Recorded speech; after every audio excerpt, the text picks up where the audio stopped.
No problem. We can go quickly through if you want from the beginning. The first chapter is only introduction. We'll go through all Okay. later, so it's no problem. Okay.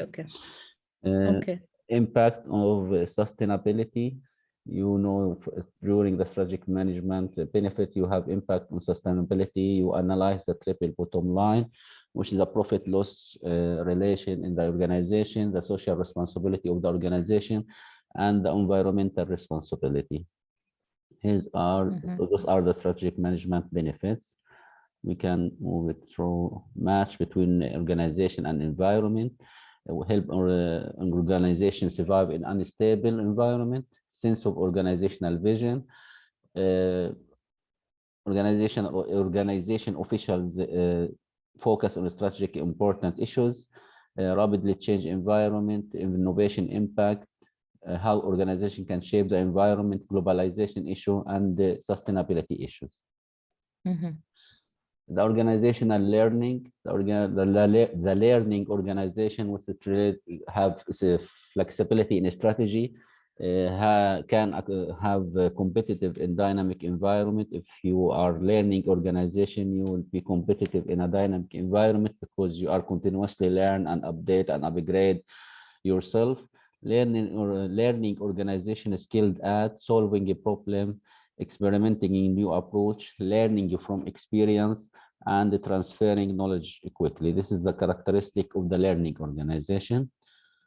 When we do and what the triggering event of strategic management, when there's a change in CEO, when there's an external intervention with the organization like merger or acquisition or something like that, or there's a change in ownership, or there's a performance gap between what expected and what actually happened. You need to strategically plan.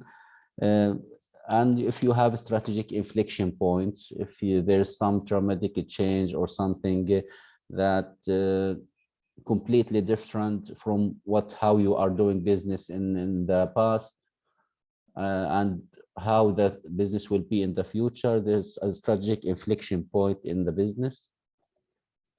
The strategic decision characteristic, it's rare, it's directive, it's conceptual, it's a commitment and resource.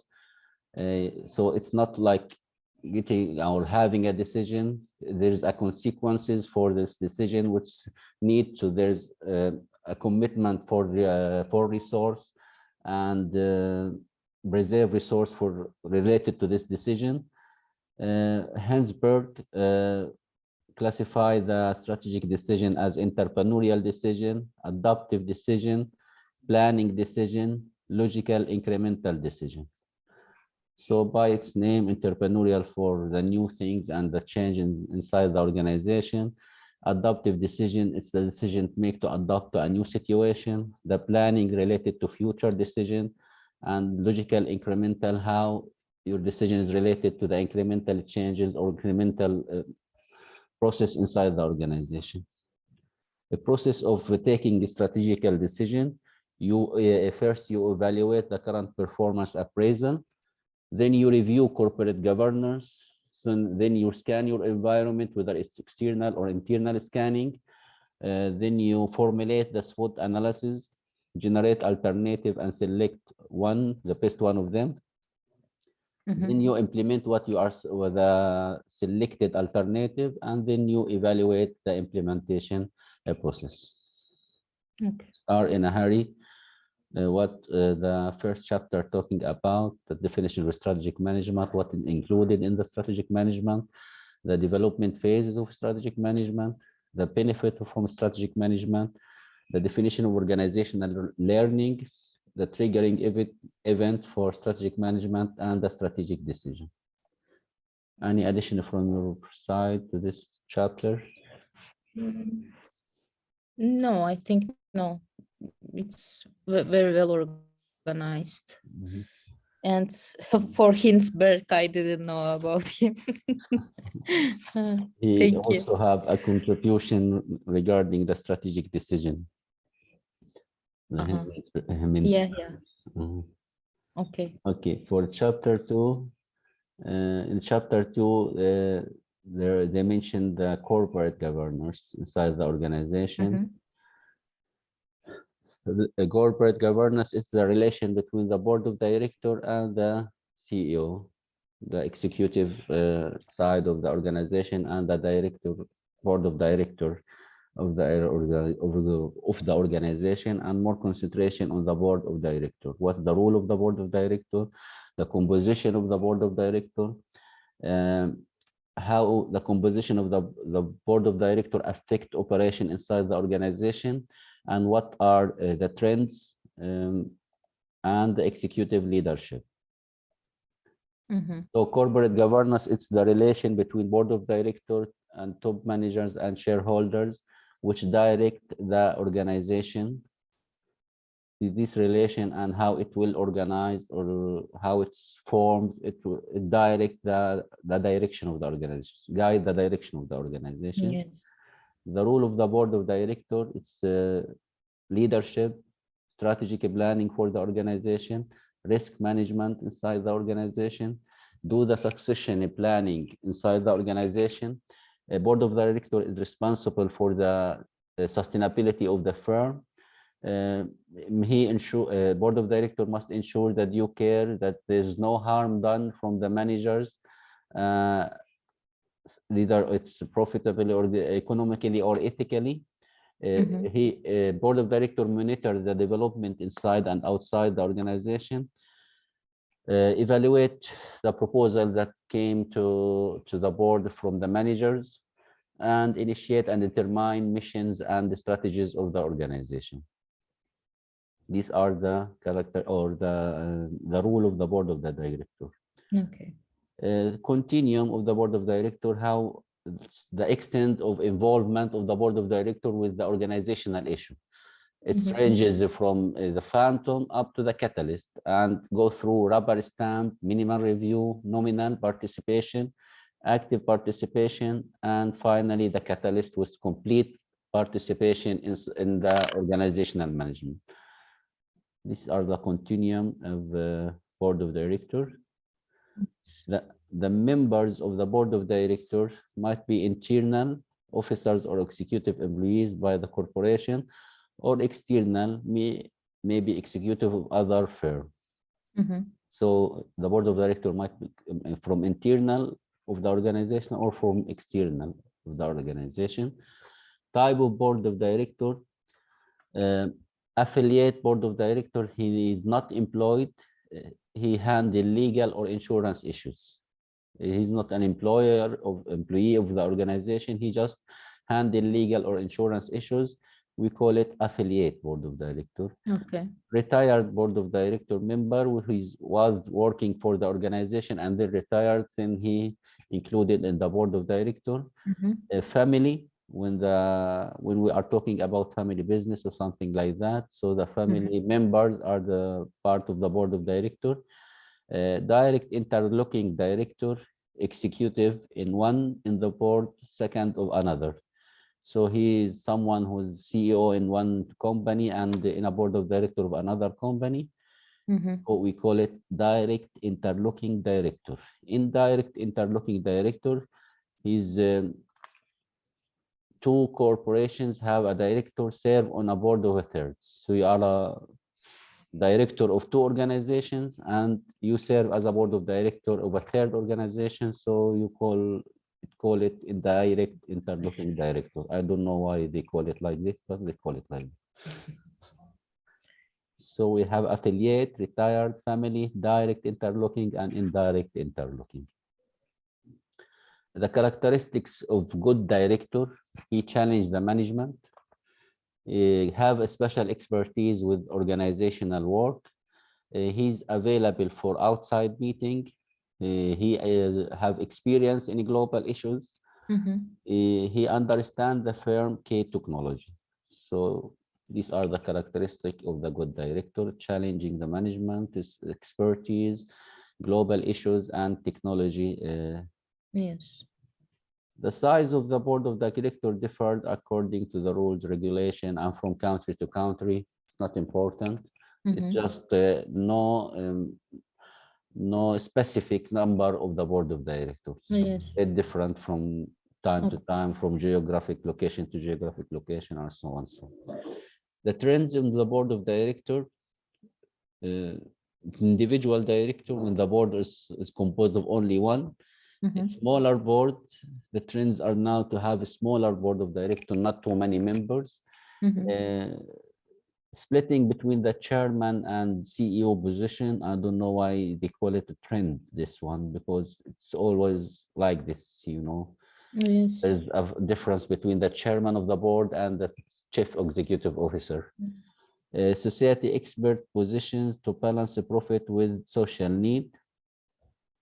So the board of director have sociality or social position in order to match or to align the organization profit with the social needs of the society, Yes. are the trend of our board of director. Role of top management: meet corporate objectives through cooperation with others, multidimensional and welfare of the organization. The executive leadership, he provide direction, and he must become or should become a transformational leadership. Yes.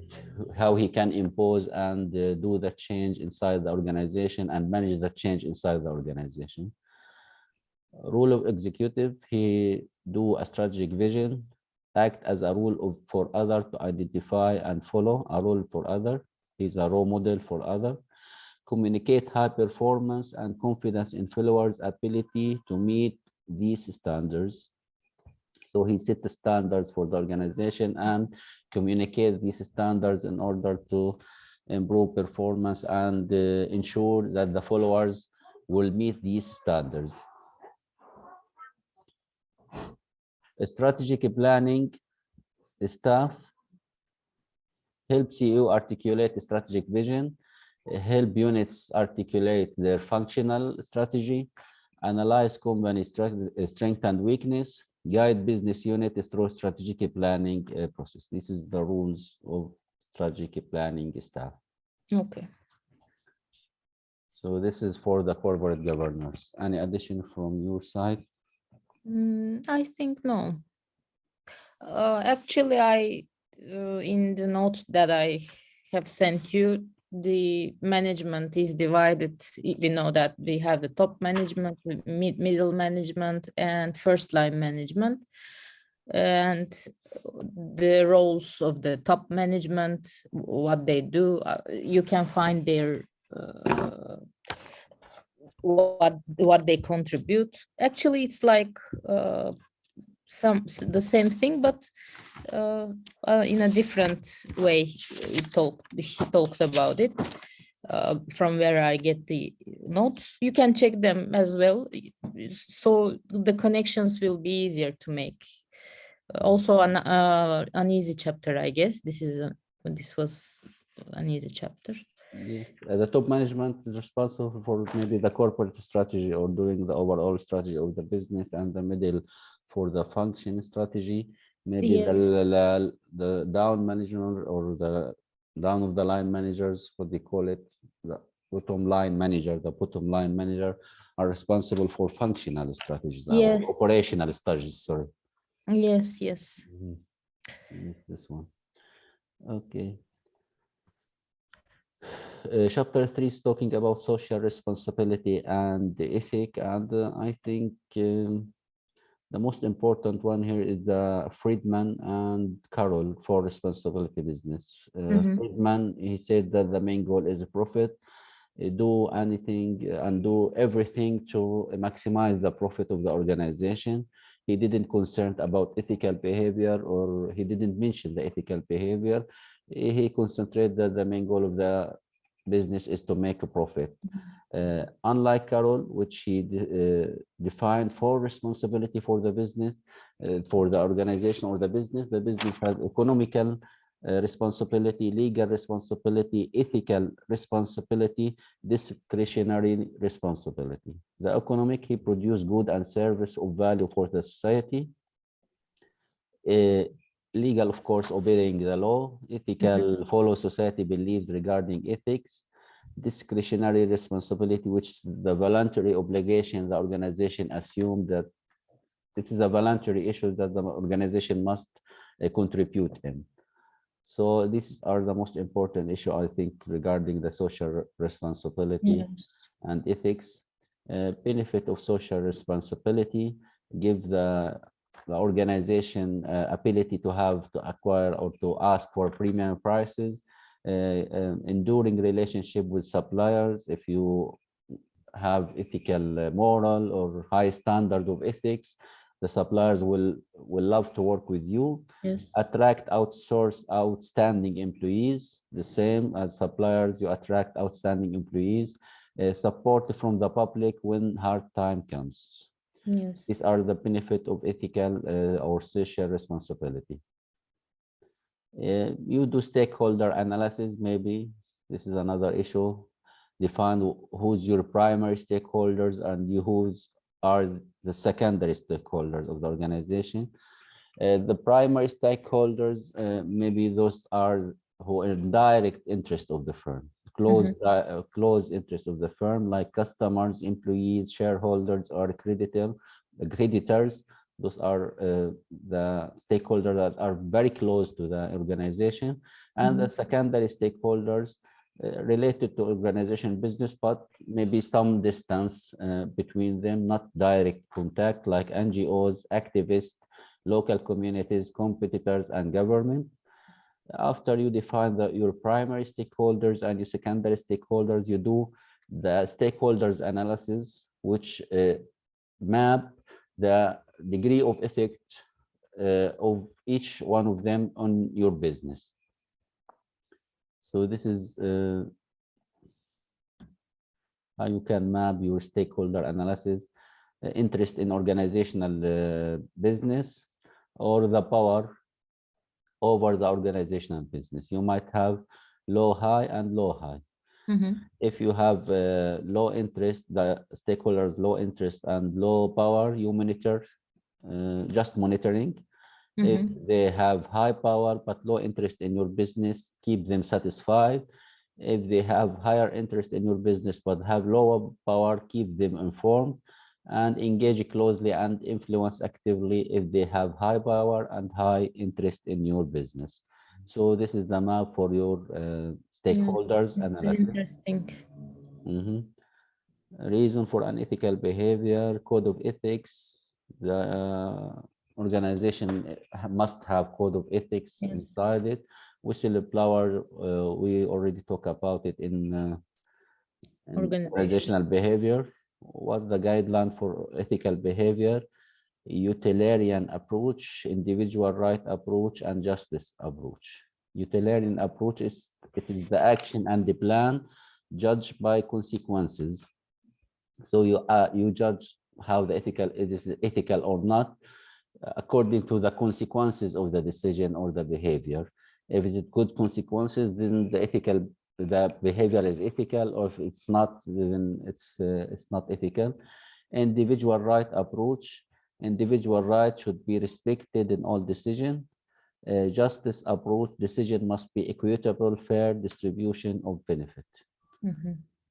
And here's Canvas question. Does it, when you face a decision or you want to make a decision, you need to ask yourself some question. Does it optimize the satisfaction of the stakeholders? Is it respect the right of individual who involved in the decision? Is it consistent with the canon of justice? So you need to ask yourself this question when you are going to have or to take a decision, whether to investigate whether this decision is ethical or unethical. So starting here for environmental scanning and industry analysis. This is somehow the beginning of serious things here. The objective of this chapter is how you can do environmental long decision, how you can define the strategic important aspect, how you can make industry analysis, the industry maturity and competitive advantage, how you can conduct internal analysis, how you can map your strategic group, how you can formulate your industry matrix and do industry scenarios, and EFAS table formulation. EFAS, this is the external factor analysis summary. After you analyze your external environment, you formulate the table called EFAS table, which is external factor analysis summary. The external factor you are going to analyze, as we mentioned earlier, is an NWC, natural resource, wildlife, and the climate, and the STEEP analysis, which related to sociocultural aspects or variables like lifestyle, career expectation, rate of family formation, growth of population, regional shift of population, healthcare, living wages. These are the sociocultural, the technological variables like research and development, and technological effort and the productivity impetent through innovation. Economical variables like GDP, interest rate, and energy. Ecological variable like the laws and NGOs, pressure and pollution impact, and so. The political legal environment like antivirus regulation, environmental protection regulation, global warming legislation, and laws of hiring. So these are the STEEP analysis and the variables related to each one. A category of risk facing organization from external environment. You have regularity risk. Regulatory risk is the risk that a change in laws and regulation, when that some change in laws and regulation might impact the business. When you have supply chain risk, unpredictable or misunderstood customer demand, interruption to the flow of a product, raw material, parts, and so on. So any interruption in the supply chain, consider a risk for the organization. Product and technology risk, litigation risk. Litigation risk is the risk an individual or a company will face legal action. When you are working in an environment, you might face some legal action against you or something like that. So you need to deal with it. Reputation risk can pose a threat to the survival of the biggest and best run companies. So it might have actions that harm your reputation. Physical risk. So these are the risks that might contribute or face the organization. In order to analyze your external environment, one of the model is Porter 5 Force model for industry competition, which related to potential entrants, buyers, suppliers, rivalry among existing firm, substitute product, and they added, this not the Porter, other stakeholders. Porter is the first 5, and they add the Porter model other stakeholders. Potential entrants and its barrier, scale, differentiation, capital, switching cost, access to distribution channel, cost disadvantage due to size, and government policies. These are the barriers for Porter 5 Force model or for potential entrants. If the industry needs a scale, big scale of assets and infrastructure and so on, so the barrier will be high. If there's a differentiation in the products and services and customer services, so the barrier will be higher. If it's need higher capital or lower capital. If the switching cost of the current customer from the existing supplier to a new supplier is very low, so the barrier will low, and so on. And we have the bargaining power of buyers. All buyers always ask for low cost product, and they manipulate the supplier with each other and the organization in order to get benefit from them. And the bargaining power of suppliers, when suppliers might change and supply your competitor or something like that. It's rivalry among existing firms. Rivalry among existing firms depends on the number of competition, rate of industry growth, the product or service characteristics, capacity, height of exit barrier, amount of fixed cost, diversity of rivals. These are the factors which related to how extend the rivalry among existing firms, where this is strong or strong competition or weak competition. Of course, the higher these variables are, the higher the competition inside the industry. And the substitute product, whether your product can be substituted with another product which give the same service or the same result. And the added one is the other stakeholders like relative power of organization, union, and other interest group in your industry. Mhm. This is the 5-force model of Porter, and they add other stakeholders to it. Yes. So industry evaluation.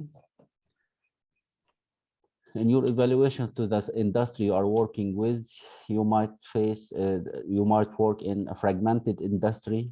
In a fragmented industry, what does it mean? It means that there is no firm that dominate the market. The market is large and too many firms are sharing the same market. Mhm. Consolidated industry, it's the opposite. When some firm dominate the market. Mhm. Multi-domestic industry, tailor its product or service to fit a specific region. A global industry, it's manufactured the same product for different regions with minor adjustment for country-specific circumstances. Regional industry, and from multi-domestic to global. Regional industry, when you are moving from multi-domestic to global, you are talking about regional industry. Okay. So you fragmented, consolidated, multi-domestic, or global, or regional. Okay. These are the industry types or the industry evaluation. Okay. Strategic group, a similar strategy with similar resources, product line, breadth, and the price. These are the, when you collaborate or cooperate with other organizations following the same strategies as you, and Mhm. produce the same products and incur the same prices for these products. So you form a strategic group with them. Okay. Strategic type, you might go for defender. Strategic type who goes for improving efficiency of his work, or a prospector he go for innovation. Analyzer, we focus on two different market area and two different products. Reactor, lack consistent strategy, structure, or culture. He just react to the others. What others do, he do like them. So he's an Yes. actor. The analyzer, who focus in two different market, and prospector, innovation, and defender, improve efficiency of his current product or services. Hyper competition is the mixed competition inside the industry. Industry matrix.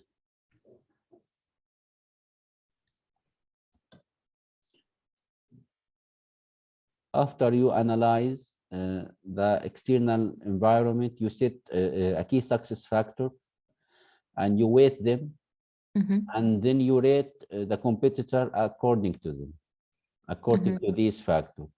So you formulate a matrix with key success factors 1, 2, and 3, 4, and 5, and you weight each factor. Not all the factors will be with the same weight, and you rate the company based on the success factor.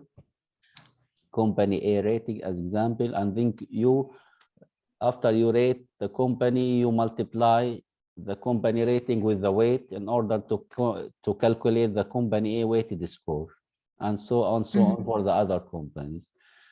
So in this case, you can analyze your competitor inside the industry.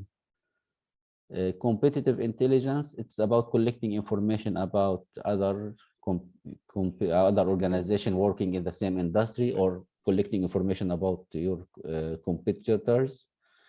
Forecasting techniques. Forecasting technique is techniques used to forecast the growth of the industry and the future potential of the industry. You might use extrapolation, you must use a statistical model, you might use brainstorming, Delphi technique, prediction market, cross impact analysis, and expert opinion. These are the forecasting technique for the growth in your current industry. Okay. And here, after doing all that, analyze the external factor, do Porter 5-force model, set your strategic type for the industry, formulate your industry matrix, set your competitive intelligence and collect data about the competitors, forecast the industry growth through the different forecasting technique. Then you formulate the external factor analysis summary or EFAS table. You set opportunities and the threats. So in the opportunities and the threats is related to external factor, of course. You weight them, rate them, score them, and do your comment. In this case, you formulate and you finish your external analysis for the environment. As example here, an opportunity economic integration of European community, it's weighted 0.2. The rating is 4.1 and the weighted score is 0.82. It's the multiplication of the weight and the rating. And so on. So I don't think it's very much important for this, just to know the general about external analysis. The most important, I think, it's the 5-force model, maybe. And the other knowledge, it's a general knowledge about external analysis for the environment. Now, after you do external analysis, you go for internal scanning of the organization.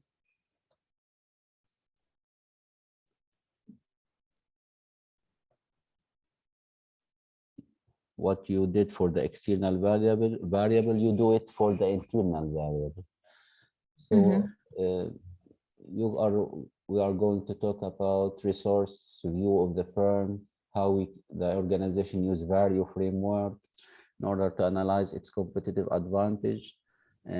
So because you are talking about internal factors all related to your competitive advantage from internal, how you can assess your culture of the organization, how you functional resource and fit with the strategy. And then you finally you formulate EFAS, which is internal factor analysis summary table. The concept of internal analysis is organizational analysis, analyze the resource, the capabilities, the core competencies, and the distinctive competencies inside the organization. Resource for competitive advantage, resource strength and weakness, combine resource strength to specific capabilities and core competencies. Profit potential, are they a distinctive competencies? So after you formulate or you assess your competencies, you need to find, can you make a profit from these competencies or not? Select the strategy that best fit with the resource and how you can exploit this resource internally, and how you can fit between these internal resources and external opportunities. Identify resource gap and invest in upgrading weakness. Value analysis, we know it, value, rareness, inimitable organizing. It's related to a resource-based theory of the organization. Yes. So Did you watch yesterday? I watched the last of the video, but I didn't. He didn't convince me actually. It seems like there's something in his mind. Yes. He'd always ask about when we are going to finish. When we are going to finish. Actually, I was expecting like 1 hour, but it lasted that more than 1 hour, and maybe he got bored of That's why he get bored, maybe. it. And So he was like, okay, leave it. This theory is old. Concentrate on new things, find new topics for your research. don't use What this. interests you? You don't. He advised to not use this theory. And no, when he told that he didn't like Porter's theory at the beginning, and that's why he created this theory for Mhm. the. Uh, but I didn't hear that he didn't advise it. Mm, maybe. Okay. Uh, So for access to distinctive competencies, uh, you need to do cluster geo-concentration, interconnected companies, uh, like assessing the employees, suppliers, specialized information inside the organization, and the competently products you are producing inside the organization. You need to assess the durability factor. These competencies are durable and distinctive? mhm, Is it immutable? Is it transparent? You can see it and you can feel it. Is it transferable? It can be transferred from your organization to another organization. The competitor can easily replicate or not easily replicate your distinctive competitive advantage. Is it included explicit knowledge that only articulated and easily articulated and communicated inside the organization? Explicit knowledge and tacit knowledge not easily communicated. So we have explicit and tacit knowledge, mhm, which one is easily communicated and articulated, and the second is not easily communicated. It's the one that's deeply rooted in employee experience and organizational culture. You cannot just communicate these kind of things. They just come by from experience. So your distinctive competencies need to be durable, immutable, transparent, transferable, not replicable, and your knowledge inside the organization, whether it's explicit or tacit knowledge. mhm. The business model. Oh, why?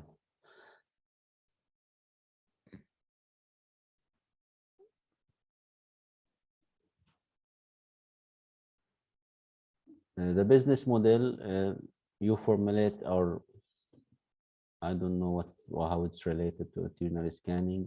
It's supposed to related to formulation of a strategy. But in the business model, Mhm. you are talking about how you can serve your customers, what to provide to your customer, and how you can make money from your customers, how to differentiate and sustain competitive advantage, and how to provide a product or service to your customers. So about how and what and how to make money, how to differentiate, and how to provide. So it's all in a Yes. summary called business model. The type of the business model is customer solution model.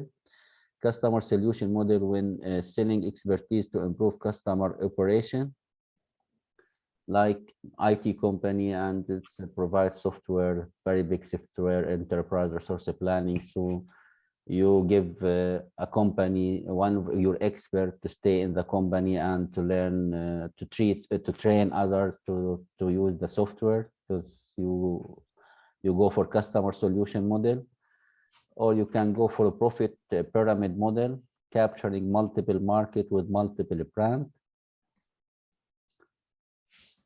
Attempt to capture multiple market with multiple brands. In this business model, companies sell lower and middle quality goods and service at cost or at a loss, then sell premium goods in the same category at a significant margin, covering the loss of incurred by the other brands.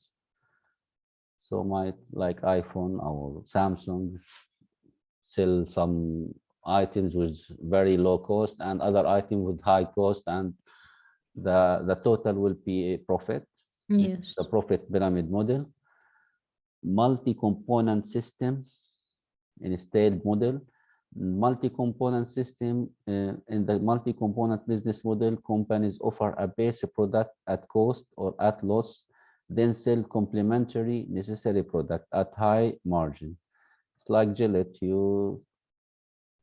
The razor is a little bit not expensive, but the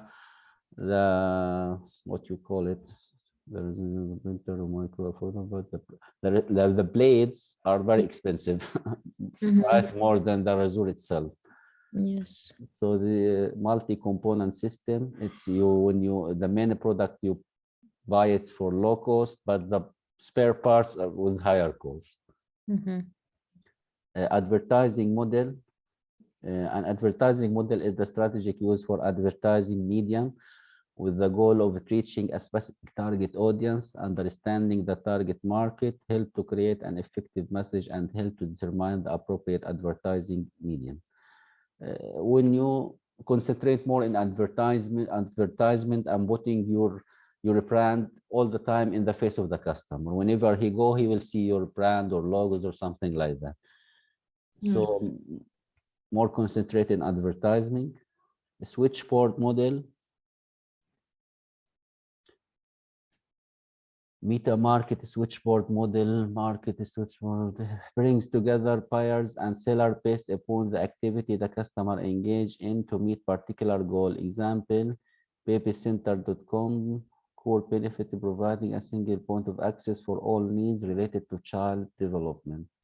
It's when you make something, your business model based on joining between the buyer and the seller in the same place. You are not producing the product, you are not convincing the customer, you just join them in one place, and in this place they have it's a transaction or deals or something like that. Actually, Tuba Hoja, they just mentioned the names of the model, but I try to understand. You find additional, okay. Efficiency model, blockbuster model, profit multiplier model, entrepreneurial model, de facto industry standard model. It's the others model. Okay. If you want, she mentioned only the names, the list of the names. She didn't go in details for each one. The value chain analysis, here's the Porter second model for value chain when he divides the activities inside the organization with main activities and support activities. Main activities which related to the primary activities were related to the product and how, and the start of the supply chain and the end of the supply chain, and the supported activities like firm infrastructure, human resource management, procurement, technology development. Those are the supportive activities, activities. The primary activities related to inbound logistic, operation, outbound logistic, marketing and sales, and after sales services. Yes. So these are the value chain analysis. Organizational structure. You need to analyze your structure, whether it's simple structure, functional structure,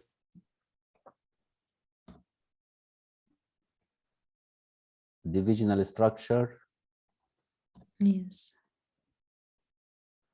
or a strategic business unit. Conglomerate, in simple terms, conglomerate is a combination of two or more corporations in a single corporate structure.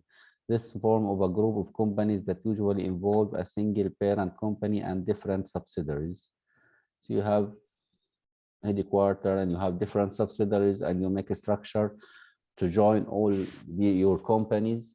So this type of structure is called conglomerate structure. And we have divisional, functional, and symbol. You need to assess your company culture. Below the matrix structure, did you matrix structure? Did you include it in a different place or matrix structure? I have so many structure actually, but that's what it's mentioned. You have matrix, you have network structure, and you have network. So these are the only structure. The main. In general, you need to assess your organizational structure, you know. This is the type of the structure, maybe in another location, but I don't remember that. you have matrix and you have network, Yes. and another one, let's go on. Matrix.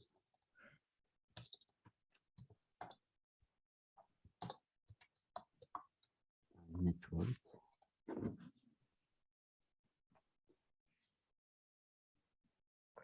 Okay. Matrix is when you have two chains of commands. You have the functional structure and Wow. inside the company, and also you have to report to the project manager. You have also a project manager. You have two bosses.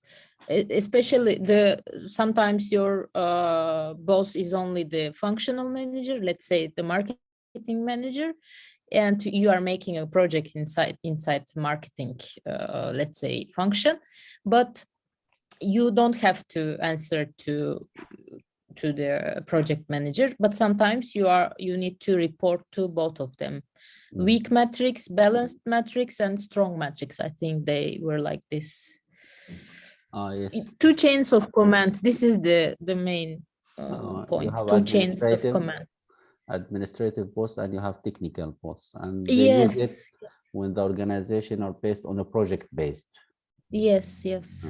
So you take someone from the marketing department, someone from the financial department, someone from the sales department, as example, and you form a group or a team to perform a specific project. While doing the project, you are headed from two persons, your original manager, like marketing manager or something like that, and the team manager that's responsible for the project design or implementation or something like that. And we have network structure. Network, I guess it was people can join from different places. They can be in different geographies, but I'm not sure. I need to check it. Actually, it's related to remote teamwork, you know. Okay. When you have someone in India, someone in Thailand, someone in USA, and you have network to connect between so you have somehow network structure in this case. Okay. Company culture. Definition is a collection of beliefs and values learned and shared by corporation members and transmitted from one generation employee to another. The function of the company culture is gives the organization a sense of identity, ensure the commitment of the employees, add stability to the organization, and serve as a frame of reference inside the organization.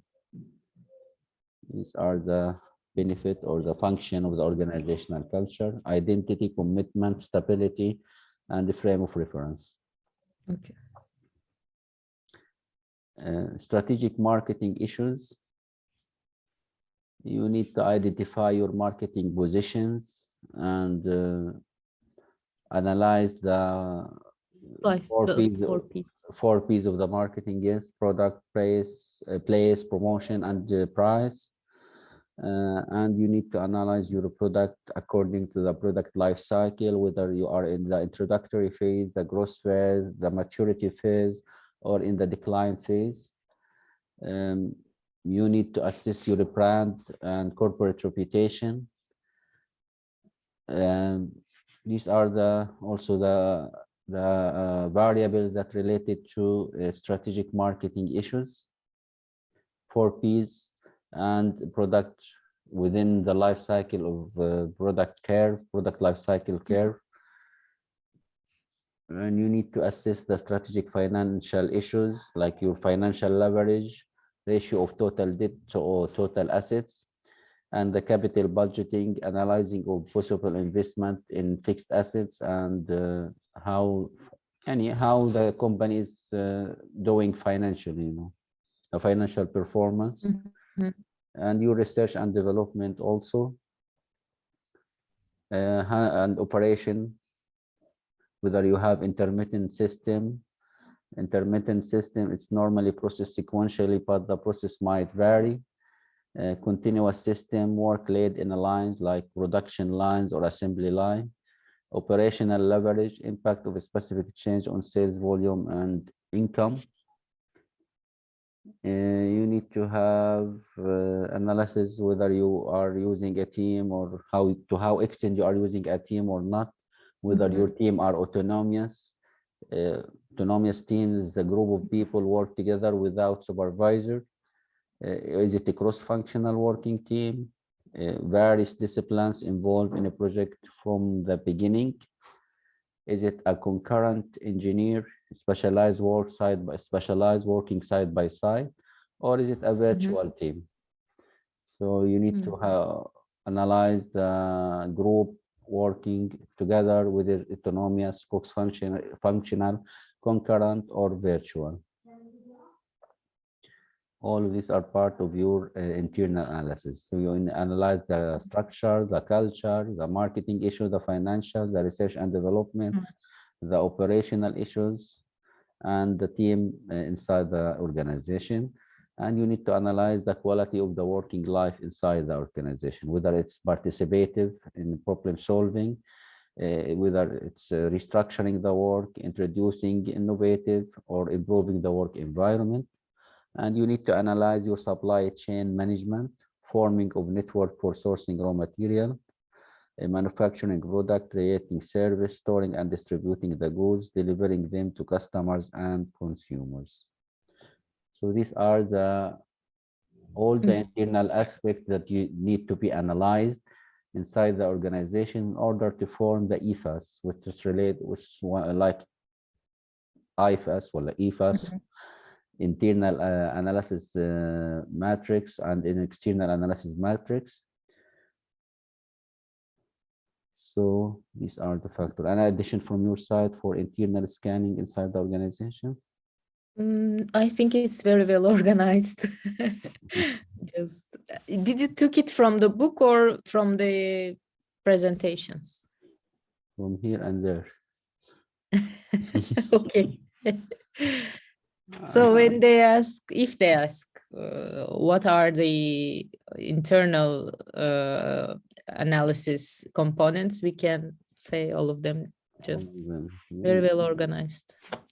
Yes, we're going to talk about the business organization, business model, the value chain, the structure, the culture, the marketing, the financial, the research, the operation, and so on. So all the internal issues inside the organization. Yes. So the situation analysis and business strategy. After you analyze your environment and external environment and internal environment, you go for situation analysis. The objective of situation analysis is to formulate the SWOT and CFAS. CFAS in this case is the combination between internal factor analysis summary and external factor analysis summary. You formulate the strategic factor analysis summary and the SWOT analysis. You decide for the competitive and corporate strategies that are available for you, and you decide for your competitive tactics, the tactics that you are going to use in order to compete in your current market. And we will talk in the strategic alliance also. Situation analysis. Situation analysis is the fit between opportunities and the strength, how the organization can fit between the available opportunities and the strengths of the organization. So take some unit from the external environment, which the external opportunities, and match it with the internal strength of the organization, and how the organization can work around the threats and weakness. We formulate a SWOT analysis to, strength, weakness, opportunities, and the threat. And after that, we do CFAS, which is strategic factor analysis summary, which is the combined factor from EFAS and EFAS. Business strategy focus in improving the competitive position of a company, service, or a product within the market that the company serves in. This is the business strategy in short definition. Focus in improving the competitive position of a company or service or a product within the market that the company serves in. Yes. And we have Porter, the third model for Porter here.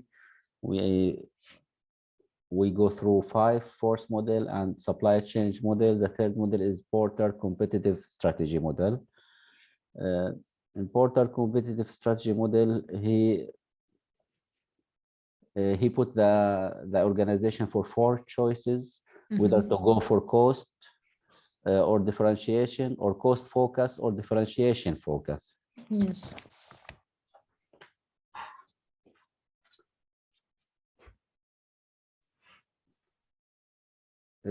So if the organization want, so he formulated this matrix. It's like competitive advantage, whether lower cost or differentiation. The organization go for lower cost competitive advantage, or if the organization select differentiation as competitive advantage. And the competitive scope, whether it's narrow scope or a broad scope. Yes. When you are talking about narrow scope, you are focusing on the current market. When you are talking about broad scope, you are talking about global market. Yes. You are not competing in very small niche, you are competing globally. So it's a broad target. So you have 4 possibility for the organization to go for lower cost in a broad market or a broad target like cost leadership. If the organization goes for differentiation in a broad market, so the strategy will call differentiation. If goes for lower cost in narrow target, it's cost focus and focus differentiation. Yes. And you need to know the requirement for each one. So if you are going for cost leadership, you need to have economy of scale. You need to have a standardized product.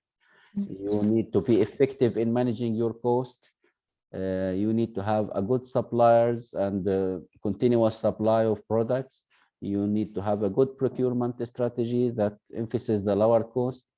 And you need to have different and lots of distribution channels to reach your customers. And you need to have a production efficiency in order to go for cost leadership. And example for cost leadership, the strategy, IKEA and Walmart. For cost focus, the same as cost leadership, you need to have the same characteristics, but not going globally, just concentrate in the market you are serving. So it's concentrate in a small market segment with the same as cost leader. This for cost focus. And differentiation strategy, the same. You need to have differentiation focus, differentiation of product specification. You need to have a good brand image in order to convince the customer to pay for extra for the brand. And you need to have differentiation both in product and brand or a product specification. Like as example, you might offer good high quality bikes with GPS system or high-tech accessories as example.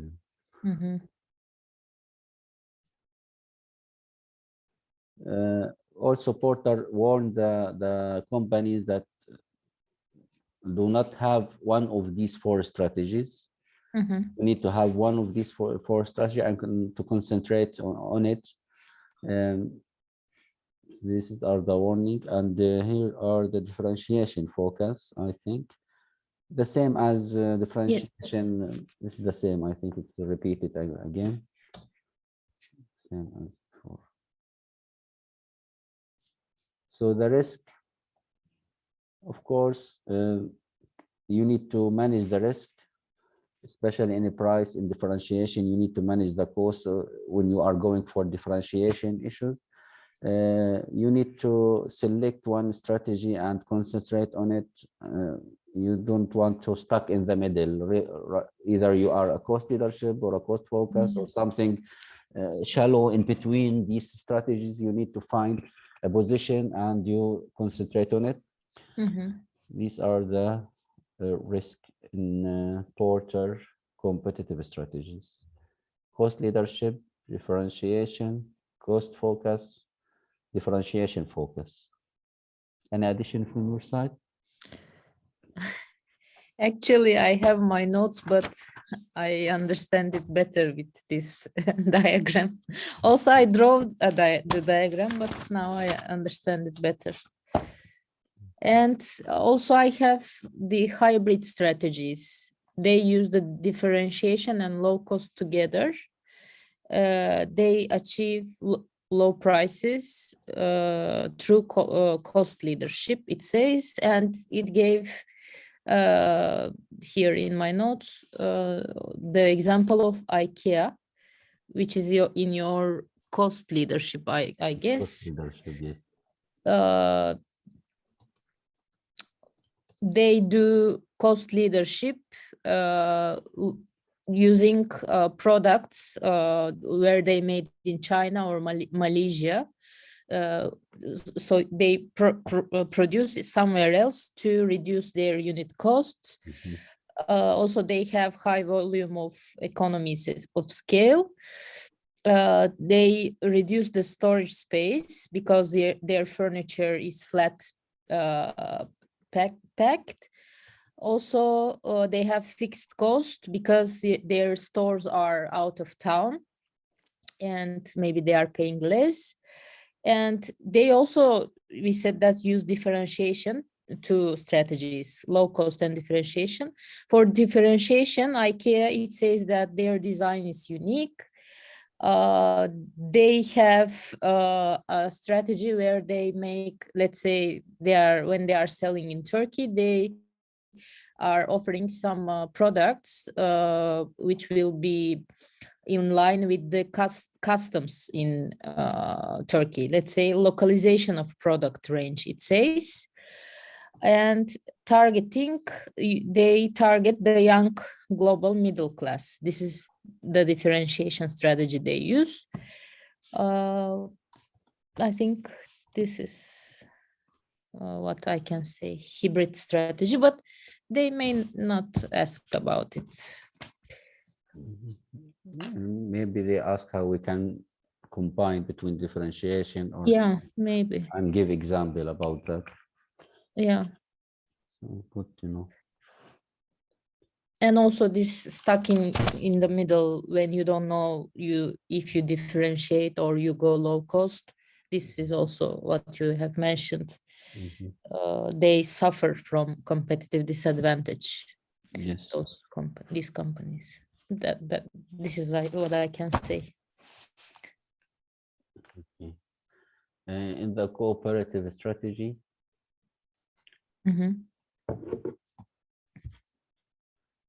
you have the collusions when you active cooperate with other firms to reduce output and increase prices. Uh, this is unethical also, I think. Mhm. Uh, when you when you do strategic alliance, and when you have a strategic alliance from weak to strong, you form a strategic alliance with your suppliers or other companies or something like that through long-term agreement or joint venture or licensing, and the strongest among them is the supply chain. So you are moving from weak, which is long-term agreement, Mhm. to a more stronger like joint venture and more stronger like licensing, and then the strongest among them is the supply chain strategic alliance.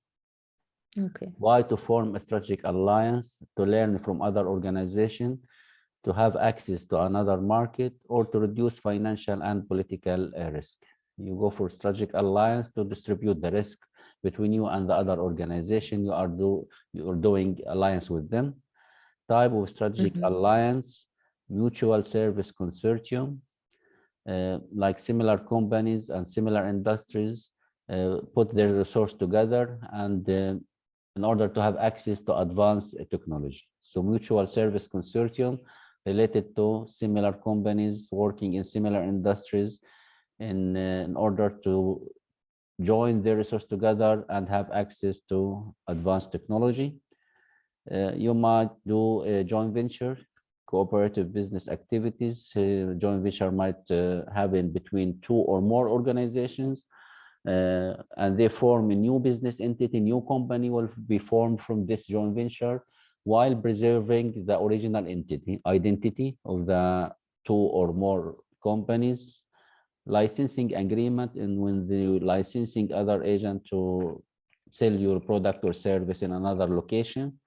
Value chain partnership, when you have long-term arrangement between your suppliers and distributors for mutual benefits among all of them, you and your suppliers and your distributor. What are the success factor for strategic alliance?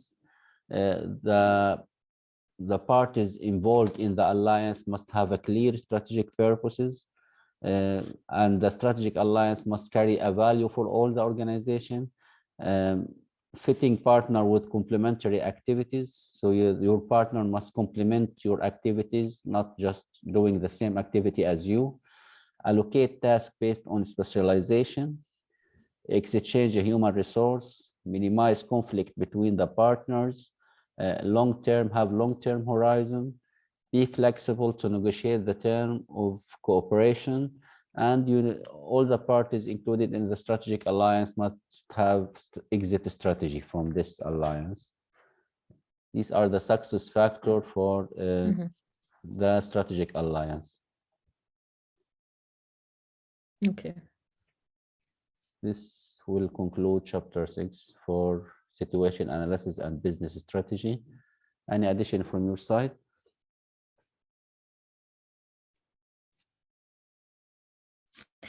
No, for now, I think I don't have. Maybe later when I have something, I will tell you.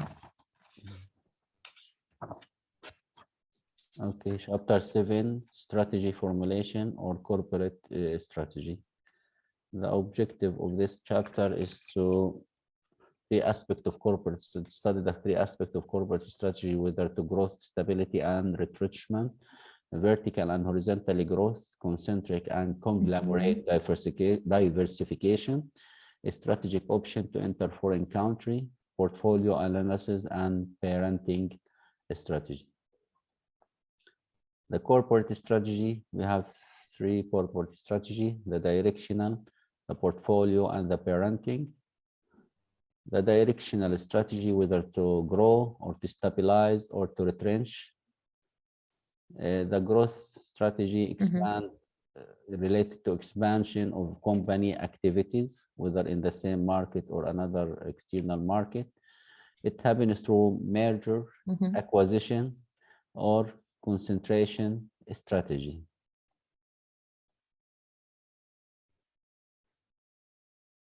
I think here something wrong. You need to have diversification strategy outside of concentration strategy. Those are not required here. So growth happening with concentration. Actually,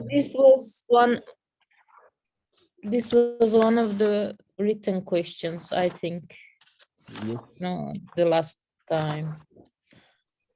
The previous exam asked them to talk about corporate strategy. Yes. Corporate strategy as a whole, or just the growth strategy? The direction strategies. The direction growth, strategy. stability, and retrenchment. Yes, three of them, and their like sub strategies, or what can you do when you want to grow? What will you do when you want stability? Yes. Very long. It needs yes. Need lots of time to answer this question. So you can talk about growth. It's about expansion or expand company activity through concentration strategy or diversification strategy. And the concentration strategy, we have vertical and growth and horizontal growth or horizontal integration. In vertical integration, you go backward and forward in the supply chain, the degree to which a company operates in a value chain process. The backward is acquiring the supplier work, and forward acquiring the distribution work. Vertical integration continue. Full integration happen when you are fully acquire all the supplies process for your organization 100% of its supplies, whether you start producing it internally or you acquire the suppliers that they supply it in the previous time. Tapper integration, it's internally produced less than half of its supplies and buy the rest from local. So you produce half of your supplies and you have the other half from your suppliers. It's called Tapper integration. Quasi integration, when you purchase zero purchase from suppliers that are under its partial control. So you purchase all your supplies from suppliers, but those suppliers are under your partial control, not free to go to others or something like that.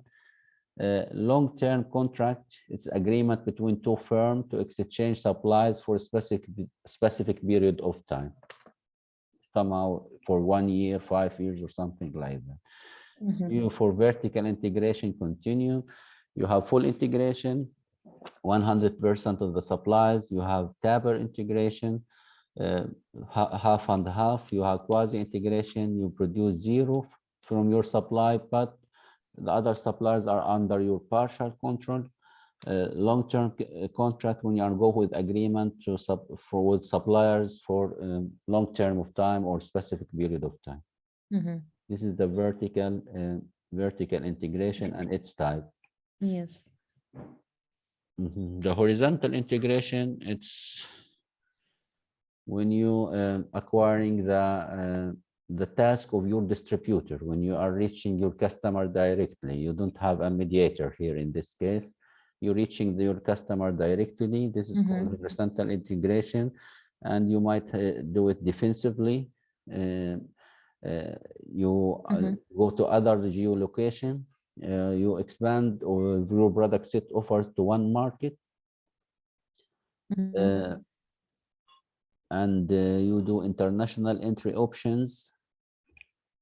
So in horizontal integration, you improve the market and increase the distribution of your product. Sorry, I mixed between horizontal integration and backward vertical forward integration. No problem. Forward integration, it's for when you acquire the function of your distributor, but horizontal integration and when you improve or expand your market. So you go for other markets and so on. So how you can go for other markets? Through go for international entry options.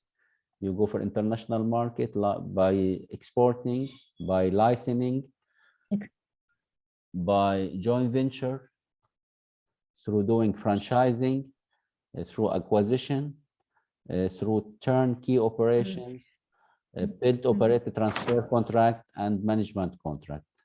So it's easy. I think export is understandable, licensing, joint venture, franchising, acquisition, acquiring new companies in the global market or the international in the other country. Turnkey operation, when some company goes to other country and do some projects, and then after you finish the project, you leave this country. Like it's famous in contracting company, especially the big project company, like do companies from Italy or Sweden or America do project in United Arab Emirates or something like that. Built, operated, transfer contract, and management contract. These are the options for horizontal integration when you improve or expand your marketing market points internationally. Yes. This is for concentration strategy, whether you go vertical or you go horizontal. Diversification strategy. You have two types of diversification strategy: concentric diversification and conglomerate unrelated diversification. Concentric diversification, when you growth into related industry, when you have a strong competitive position and the attractiveness is low. So you are very strong organization, but the attractive for your current industry is somehow low. So you go to some related industry for your current industry, like as example, going from car manufacturing to selling and producing car parts, as example. It's different industry, but related to your current industry. Yes. Conglomerate, unrelated, or some example in the book, it's about car manufacturer go for insurance or financial service related to car selling or Yeah. buying or something like that. A conglomerate, unrelated diversification, you go from your industry to a completely different industry. So Yes. we call it conglomerate, unrelated diversification. So these are the strategies which related to growth. If the company plan to grow in the coming, so you have concentration or diversification. The concentration whether vertical or horizontal, the vertical whether it's backward or forward, or what's the continuum, is it full, taper, quasi, or long. The horizontal, how you can go for international market by exporting, licensing, joint venturing, franchising, and so. Diversification, go for concentric diversification or conglomerate unrelated diversification. Yes. The stability strategy is doing nothing or make no change, whether to pause and wait for some time. And after that, you can decide whether to go for a grow or retrenchment, or you make no change strategy.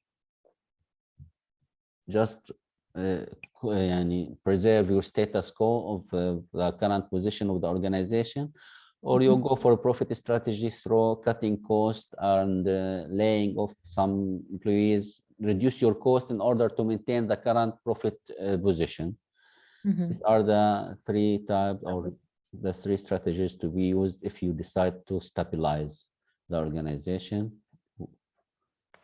Retrenchment strategy is related to reducing activities of the company. Yes. Not to grow, not to stay the same, but reducing the activity. And the strategies used in this case, turn around the strategy. When improvement of operational efficiency, problem not critical. You face a problem, but it's not a critical problem. You just need to do some improvement in operational efficiency. Concentration strategy, effort to quickly stop the bleeding. You have declining in sales or declining on your position inside the market, and you do some effort to stop the bleeding, at least not to go down fast. Consolidation strategy, stabilization of new linear cooperation. I didn't understand it. Consolidation strategy. So you invest maybe in new corporation, linear, lean management to make some, how can I say, with little investments or lean, that's lean management. You don't have to pay for, you produce only what the market wants from you, what the customer wants from you. You don't have to pay for stock place where you stock your products, warehouses, maybe something like that. I also need to check it. Stabilization of new leaner corporation. So you also cut costs and you make your operations leaner, leaner. So to make more efficient, using efficiently your resources, something like that. Rational use of the resource. Yes. captive company strategy give up some independence in exchange of security. So in this case, I think you sell or you introduce some other investor or other companies or something like that in the ownership of the company in order you give up some independence, but in exchange you have some security and continuity for the organization operation. Sell out strategy, sell to other, either the part of the company that the part of the product or lines that reduce loss or something like that to others. Divestment strategy, sales for part with low profit and the growth potential. Oh, hey, sell out strategy, selling all the firm, I think. But divestment is selling part of the firm that with low profit and the growth potential. Sell out means people can keep their jobs by selling the company to another firm. Divestment on the other side, you can sell one or low division with low growth potential, like dogs. Those who can eliminate, you can eliminate. Like Chevrolet, when she sell part of its product to Dio company, I think, the hatchback car product, the Dio company in Japan. Bankruptcy and liquidation. Liquidation is firm termination and convert all the assets of the company to cash and pay the stakeholders, the debtors, the employees, the creditors, and all others. Yes, on how and much bankruptcy, company gives up management of the firm to the court in return for some settlement of the corporation's obligations. Yes.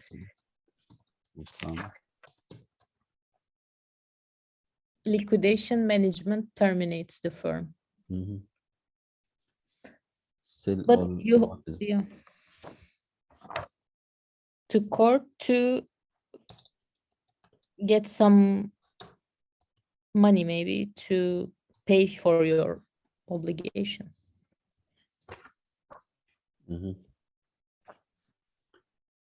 Reducing health, the growth, the stability, retrenchment. Pause, no change, profit, retrenchment, turnaround, key concentration, consolidation, captive, sell, divest, bankruptcy, and liquidation. Growth, concentration, diversification, concentration, vertical or horizontal. Diversification, concentric, and conglomerate. Portfolio analysis. And portfolio analysis, the famous matrix is the growth share matrix or BCG matrix. Boston Consulting Group. Yes. And define the matrix, whether to growth, the potential for growth of a product, whether it's low potential for growth with high potential of growth, and relative share of the market, whether a low share of the market and or high share of the market. You analyze or you the portfolio of a product based on this matrix. Yes. You have 4 types: the dog, the cash cow, the investment star, and the question mark. Yes. So if you have a product that have low growth potential and low market share, they call it dog.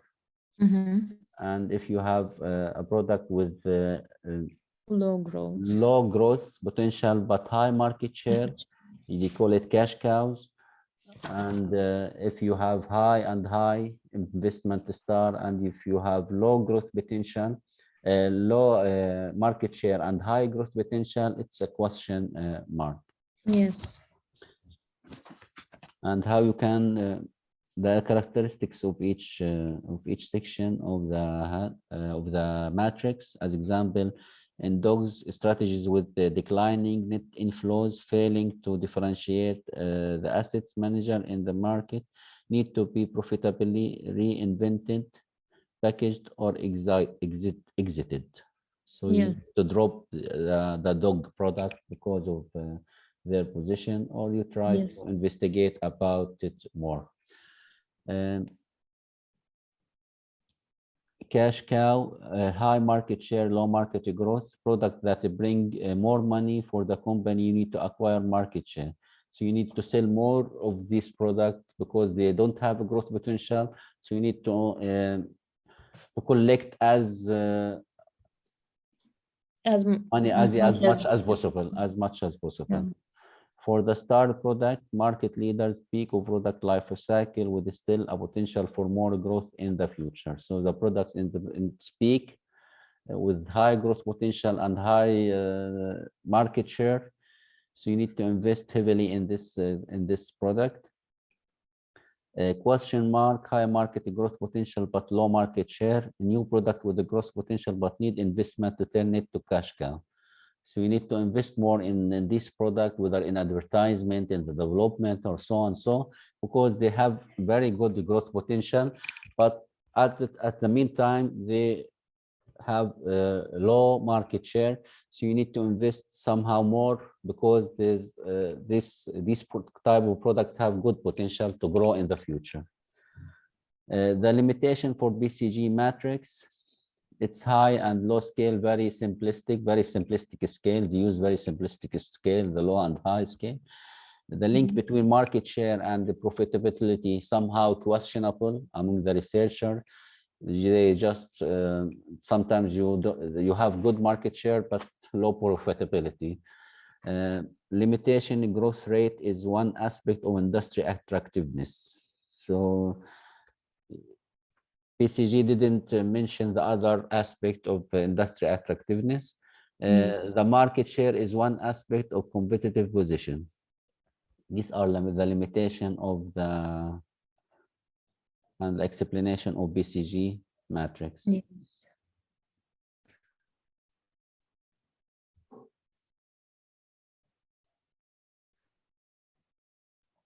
There's another matrix, and then I think it's more complicated than that. We have the ENSOF matrix. No, another matrix for market strategy, but for Yes, the product analysis, the portfolio analysis. GA, I think it was. General Motor somehow. GA GAM. McKinsey matrix. Also about the industry attractiveness, a strategic tool used for portfolio planning. Again, where to allocate your resources. Again, if you want to decide where to invest or where to eliminate which business units. And I actually sent you, it's in my notes, you can check the notes. It's also like the BCG. They are another similar. one more complicated than BCG, but doing the same concept, Yes, which yes. is the portfolio analysis for the product. Yes, they have also 3 options: grow, hold, or harvest, eliminate. And also they place the products in a matrix. You can check it, it's easy. Okay, this is for portfolio analysis. Okay. The parenting strategy, resource and capabilities, build business value, synergy between business unit, generate focus on present competitive advantage. This is the strategy of the business unit and how it can be used, how can utilize the headquarter or the mother company resources to gain competitive advantage. Develop a strategy, examine each business unit and its fit to strategy, business unit and areas which can be improved. How will the parent cooperation fit with the business unit? Horizontal strategy, cut the boundaries between business unit, improve performance in one or more business units. So the parenting strategy, I don't know, this strategy, it's a internal organization of the company. Is it a strategy like portfolio analysis and direction strategy? I don't see the link between. Yes, it's like seems like something different. It's all about how you can utilize the mother company resource in order to improve the subsidiaries or the units of the organization that working in international locations or something like that. Mhm. So these are the definition of parenting strategy, and no big explanation for it either in the slide or in the book. Okay. So I think you need to push there. Forget about it. We always say forget about it, and in the Excel. We write Do you it, we know know? it, it's because it's easy, but there's I don't know how it can align with the other strategies. Yes. Mhm. Okay, this is conclude chapter 7 related to corporate strategy, and I think because the question already there in the previous exam, they will not repeat it again, at least this semester, Even if Yeah. it's long, but it's easy, it's Yes. straightforward. You just Yes. you can get good mark in it easily, Yes. Chapter 8, we are talking here about the corporate strategy as a whole. Mhm. The second level of strategy is the functional strategy. When you are talking about the strategies for the unit Mid- or the departments of the organization. The objectives of this chapter is to introduce the different functional strategy, how your organization can outsource to gain competitive advantage, what are the functional strategies to avoid, um, how the corporate scenarios to develop corporate options, how the organization can develop policies to implement corporate strategies. The functional strategies related to business unit. We have marketing strategies. Marketing strategies that the company might incorporate, which is having large share of existing market through market saturation or market penetration. Market penetration is a measure of how much a product or service is being used by customer compared to the total estimate market of that product or service. And market penetration, the company try to acquire more share of the market, more Yes. With existing product. with the existing product. Yes. Market saturation is related to draw the market with your product and put a heavily investment in advertisement and so on in order to have your brand or your product in everywhere and every place and every distribution channel the customer might go, always see your product. So this is market saturation. And market penetration, try to acquire more cost, more share inside the market. Anzoff matrix, which related to existing market and new market, existing product and the new product. If you go for existing market with existing product, it's market penetration. If you go for existing market with a new product, it's called product development. And here market development, when you go to new market or existing product, if you go for a new market with a new product, you are doing diversification. Yes. This is the four corner of Anzoff matrix regarding market or product development. Yes. In marketing strategy that might be used, as we mentioned, you go for market development strategy, develop a new product for existing market or develop a new product for a new market. You go for a brand extension. You might have a successful brand that market one product, then you go with this brand and label it with a new product, like Lacoste as example, do t-shirt, and then it goes for doing perfume as example. So it uses the successful brand to manufacture and distribute a new product. Yes. The push strategy, it push promotion to gain shelf space. A push marketing strategy, also called push promotional strategy, where business attempt to take their product to the customers.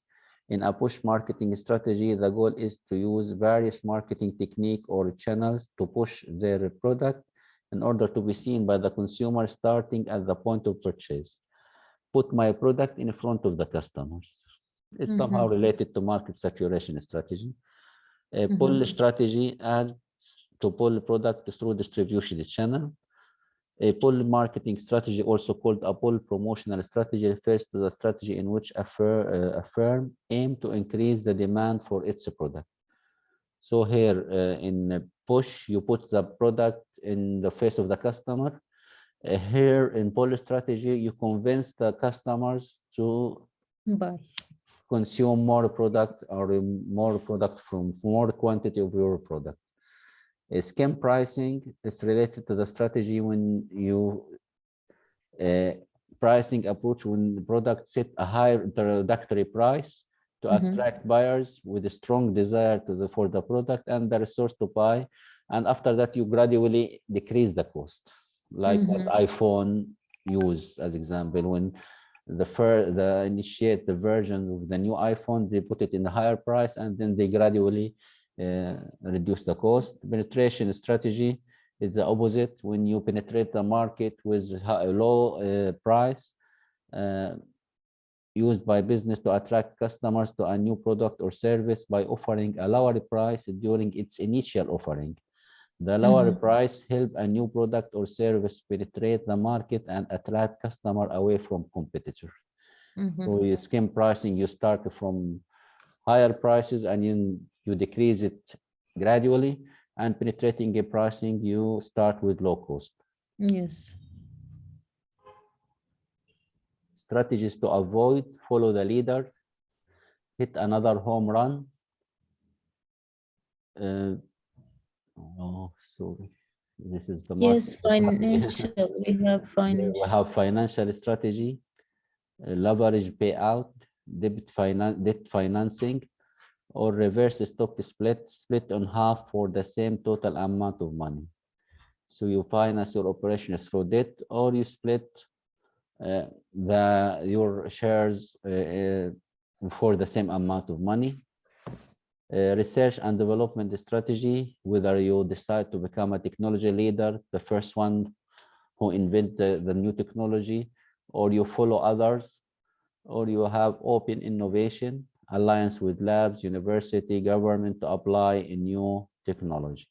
Yes. The operation strategy and how you can operate inside the organization. You have purchasing strategy, purchase from multiple source or the sole source or parallel sourcing.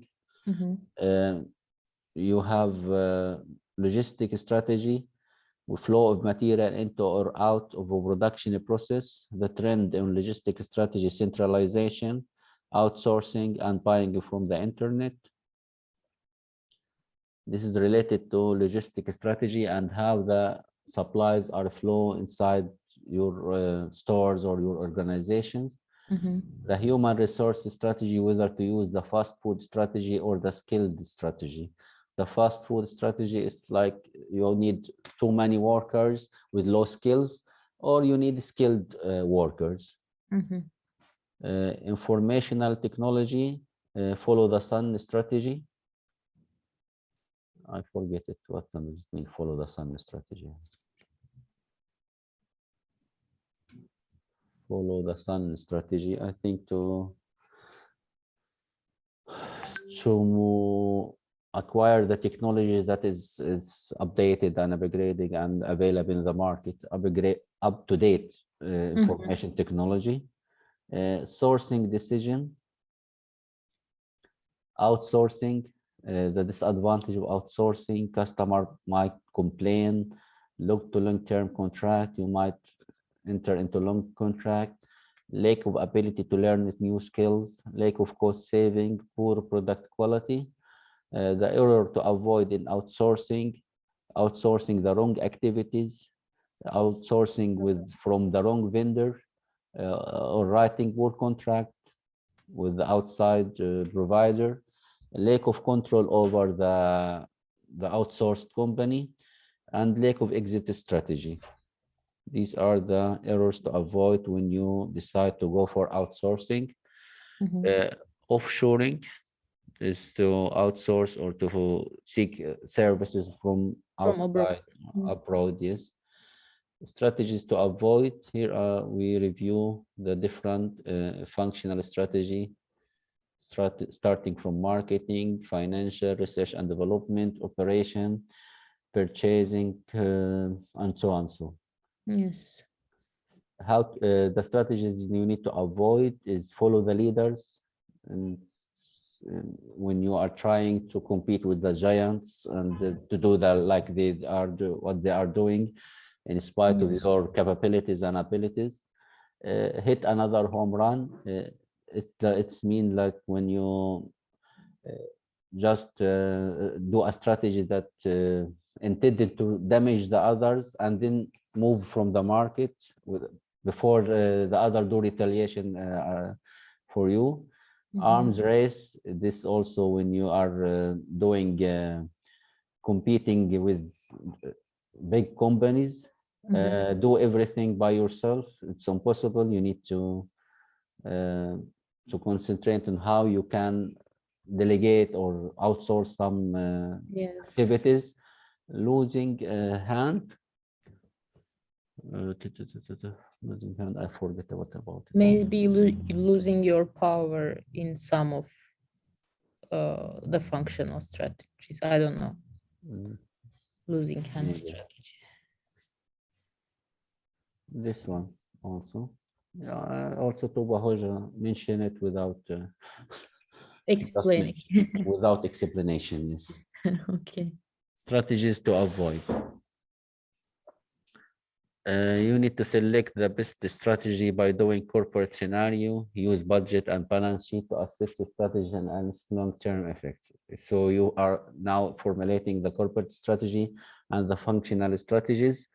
So you need to select and to evaluate before the implementation, you need to evaluate or select the strategy based on what? Based on the budget, balance sheet, and the long-term effect of these strategies. The important factor is the effect of these strategies in your stockholders and stakeholders. So how the decision you take regarding the strategy will affect them, what they will gain from these strategies, what they will lose, how they are going to react about the result, the importance of their action. So if you ask this question and analyze the answers, you can assess the success or failure of your strategy. Yes. Pressure from the organizational culture will also affect the type of strategy you will follow, whether you have strong effect of from the organizational culture or moderate or weak.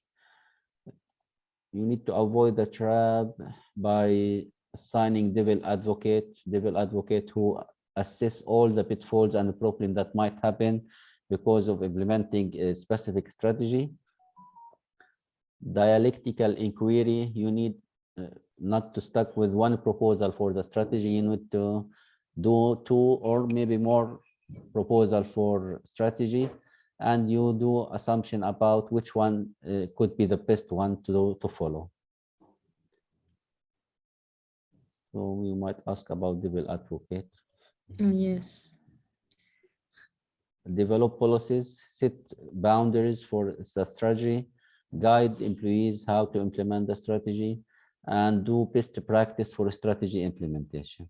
So you need to develop the policies that ensure the best practice when the strategy being implemented. Yes.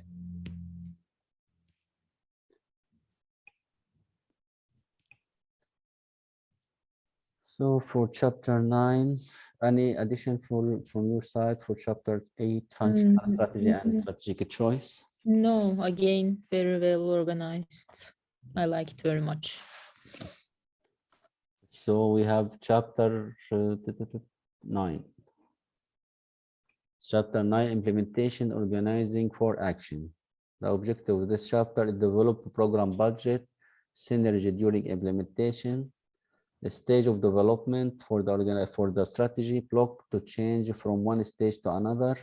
Matrix and network structure here.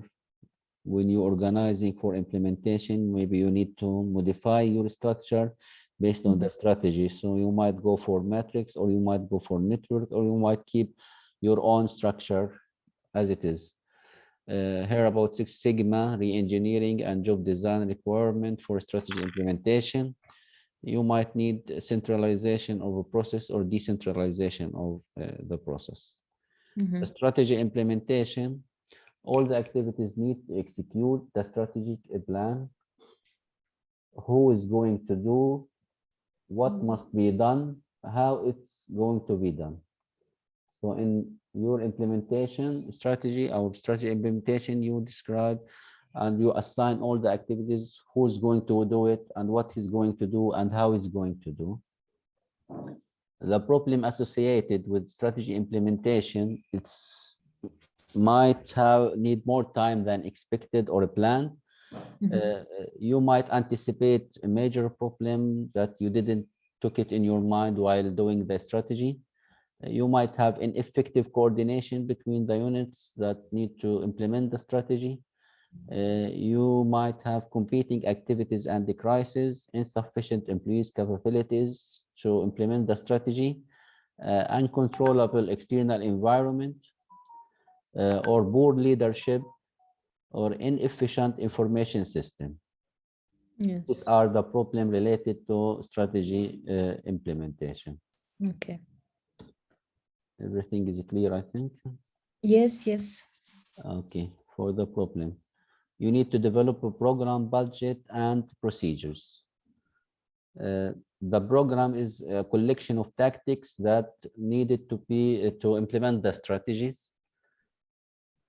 So the tactics, there might be a timing tactics, when to compete, you become a first mover or late mover.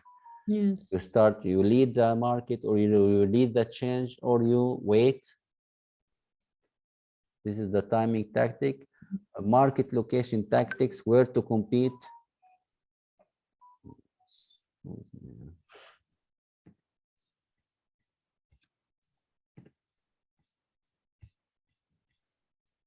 Market location tactics, where to compete, whether to use offensive tactic or defensive tactic.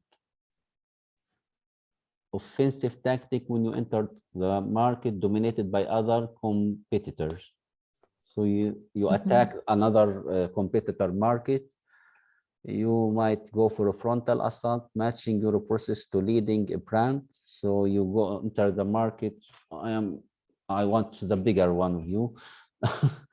And you compete with him, frontal assault. You flanking maneuver, attacking from one or more sides. You enter the market from one or more sides.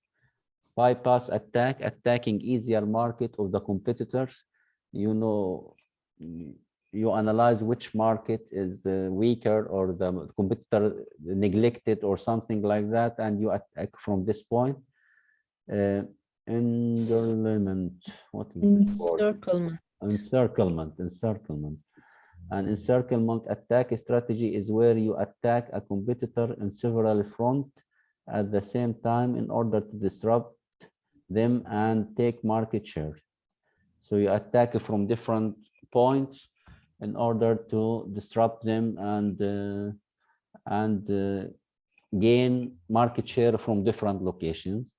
Guerrilla warfare, when you defeat competitors and win public support. So these are the offensive tactics that might be used to implement your strategy.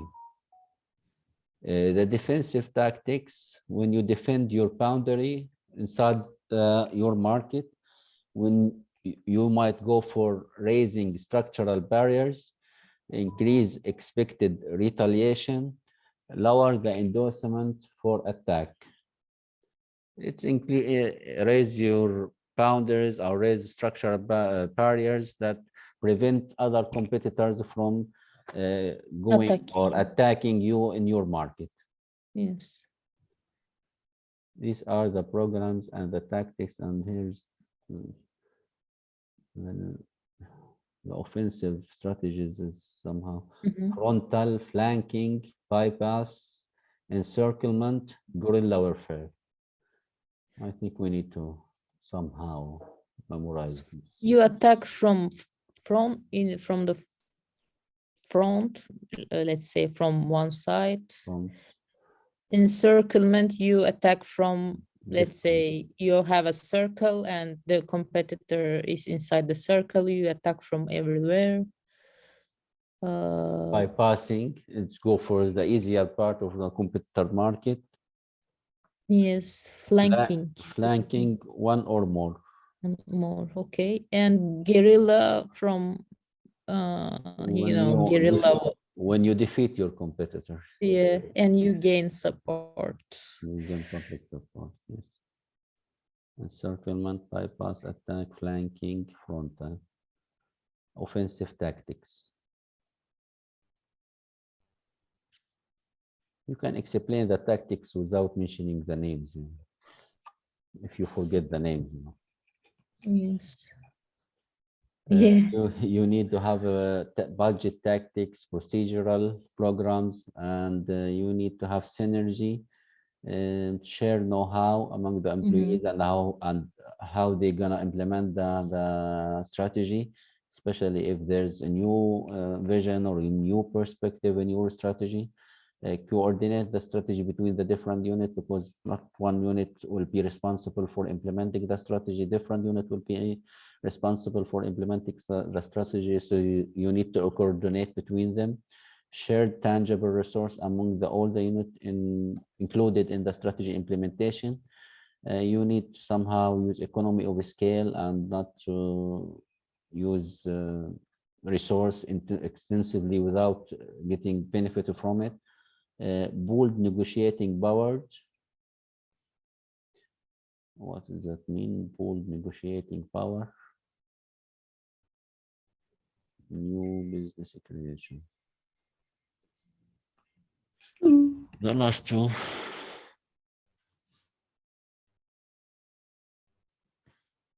Pool the resources maybe from every every functional unit, let's say marketing, sales, they have resources and they just make a pool, so that's how they can reach synergy. Did you hear me? I think there was a connection problem. No, I heard you, but it's related pooled negotiating power. No, okay, new business creation. So we need to review this one. What does it mean? Pool negotiating power and new business creation to related to synergy. It's not that important. I think if you ask here, you will be asked about the tactics, whether it be offensive or defensive tactic, and the timing tactics also on to implement the strategy. What the tactics and the program that the organization used to implement the strategy. Regarding the strategy, the structure, sometimes the new strategy need a new structure. The stages of development of the structure from simple, functional, divisional, beyond the strategic business unit, which is matrix or network structure. Yes. The organizational life cycle, stage 1 up to stage 5, from birth, growth, maturity, decline, and this section is related to population ecology theory. The stages of organization, and whether the organization is stage 1, so it will go for simple structure. Yes. Is it in stage 2, will go for functional structure. In stage 3, maturity, decentralized structure. Stage 4, structural surgery, declining. Stage 5, go for dismemberment of a structure. So here's the matrix structure, you explain it. The network structure, whether it's virtual organization or project group. The network structure, you might have groups working together remotely or here and there, and with no place to gather them in one place, just project group or virtual organization. And the new type of structure, which is cellular modular structure. It's like organization like a cells and with different parts connected to each other. So you need to modify your structure based on the organization. New strategy might need new structure. And we go through all the available structure with a simple function, divisional, matrix, network, and cellular modular structure.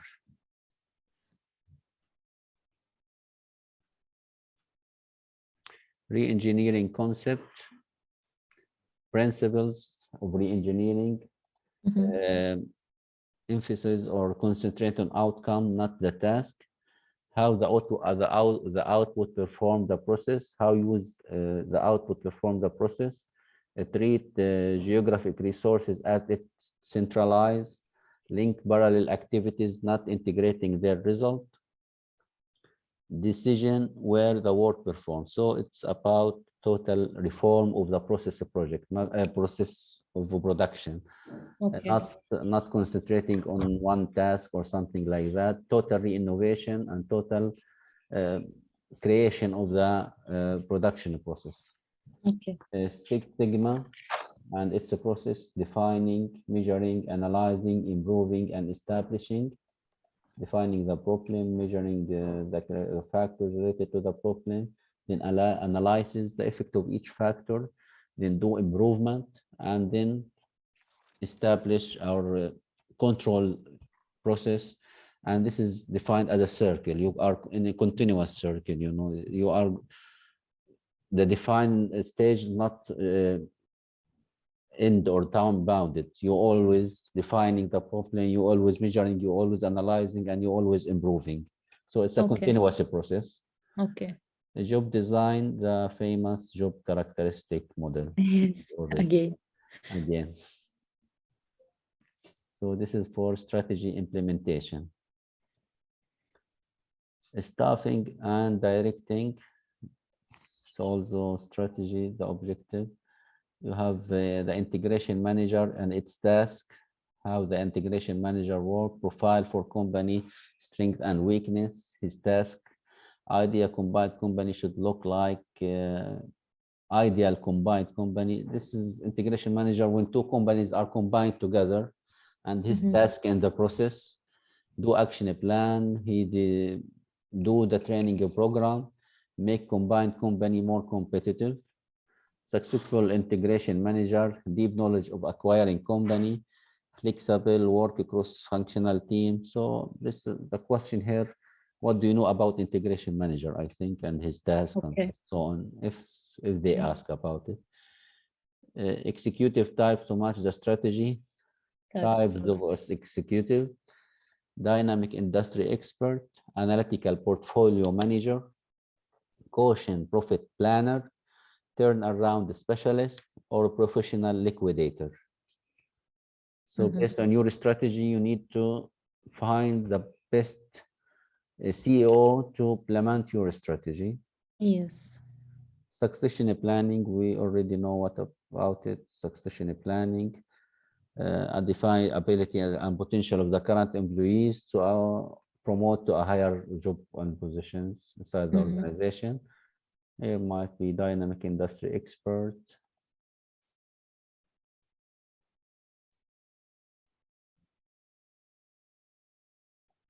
Dynamic industry expert, analytical portfolio manager, caution profit planner, turnaround specialist, and professional liquidator. Problem in retrenchment. Why is here?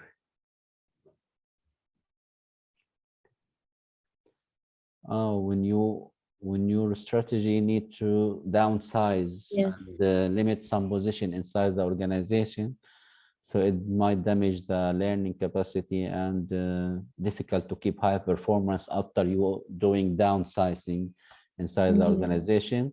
Guidelines to do downsizing by eliminating unnecessary work, contract out work, plan for long-run efficiencies, invest in remaining employees, develop value-added job.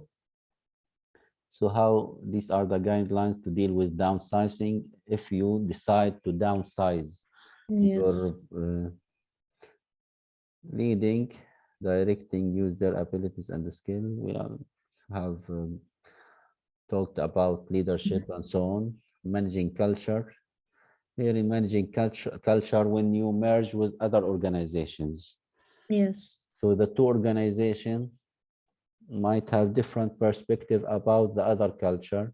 Yes. So whether the perception of attractiveness of one another culture, the attractiveness of the other culture is not at all attractive or very attractive, and the willingness of employees to abandon their old culture, they might very willing to abandon or not at all willing to abandon.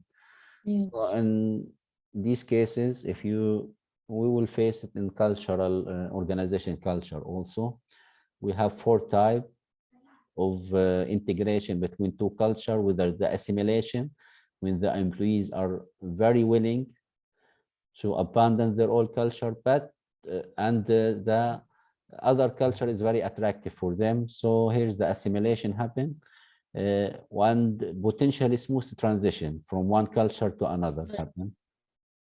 The integration, when the employees are not at all willing to abandon their old culture, but the other culture is very attractive for them. So happen integration and adaptation between the two cultures. The result is a new culture contain the best of both. Here's the integration. Deculturation, when the employees are not very willing to abandon their old culture, but the new culture is not attractive for them. The deculturation happened, dissatisfied of their current and not convinced of the new one, result in alienation. Deculturation, when they refuse to adapt to the new acquirer culture, collusions and lack of cohesiveness. So here you know how you can manage culture during the merger process, whether to do integration, assimilation, separation, deculturation. I think this model, we will repeat it in organizational culture, and you might ask about it, how to manage culture during the merger. Okay. Action planning process and its importance. You action plan for each staff member. Management by objective and total quality management. I didn't write anything because it's already, you can say a lot about it. I had some notes for management by objectives that it was suggested by Drucker, Peter Drucker. And it's like a cycle. We need to define the objectives, activity planning, self-control, and periodic evaluation. It says, I will send it to you. Okay. It's from my previous, when I was taking the leadership class in Turkish. I have for him explanation for him. I will send it to you. And total quality management is about excellency in customer relations, employee also relations. You need to make continuous improvements in your organization. Quality is very important. Zero defects. You aim 0 defects in the production process. And its philosophy also can be used as a management philosophy in companies. And it's about making efficiently, producing efficiently without waste. You do everything little by little, piece by piece, but it's called continuous improvement, Kaizen. Make changes every day, little changes, maybe they could be, but in the end, eventually you will have a bigger effect. It's a philosophy of total quality management. When you want to be like the best in the eyes of your customer, the best company in the eyes of your employees, just improving your operations so you can be the best. And if I explain it like this in the oral exam, they will say, oh, it's interesting how you can just say things like this. Did you made it, did you just made them up? But actually it's basically this improvement, continuous. Doing continuous improvement inside the company, putting the customer in the eye of the company and putting the customer first, and low defect, zero defect strategy. Yes. This is all about total quality management. Yes. I will send it to you to the management by objectives by Drucker. This one, I think.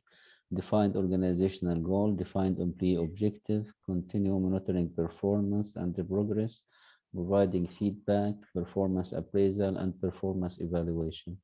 Yes. Here it says defining the objectives, monitoring the process, evaluation of the performance, rewarding the employees for things, but it's the same thing you have, I guess. Yes, this one. So this is for chapter 10, staffing and directing. But I will send it to you. The evaluation and control. After you implement the strategy, you need to evaluate the implementation process.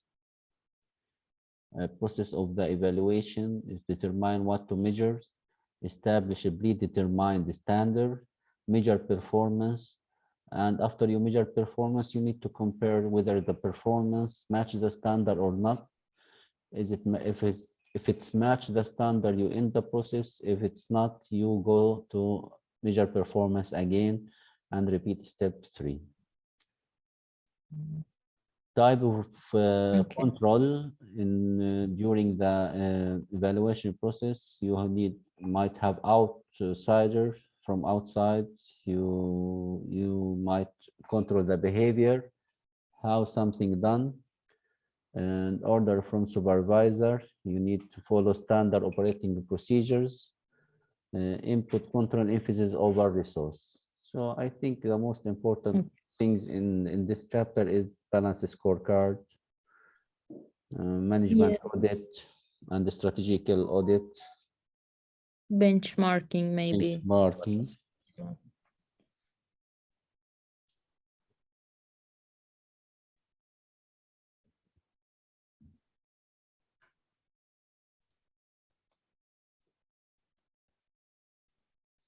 So economic value added, market value added, benchmarking, problems and performance evaluation, guideline for proper performance evaluation process. Right. So the balance scorecard, previously the company relies on just the financial data to evaluate performance. The balance scorecard compares or integrate the financial data with the customer satisfaction and internal business perspective and innovation and learning. He measured the 4 aspects: the financial data, the internal business process, and the learning and the growth potential inside the organization and the customer. To achieve our vision, how should we appear to our customer? To achieve our vision, how will we our ability to change and improve the learning and the growth aspect, internal business process to satisfy our shareholders and customers, what business process must we excel at, financial to success financially, how should we appear to our shareholders? So previously, in the monitoring or evaluation, they just evaluate the financial record, but in the balance scorecard, we have internal business process evaluation, learning and the growth, and customers.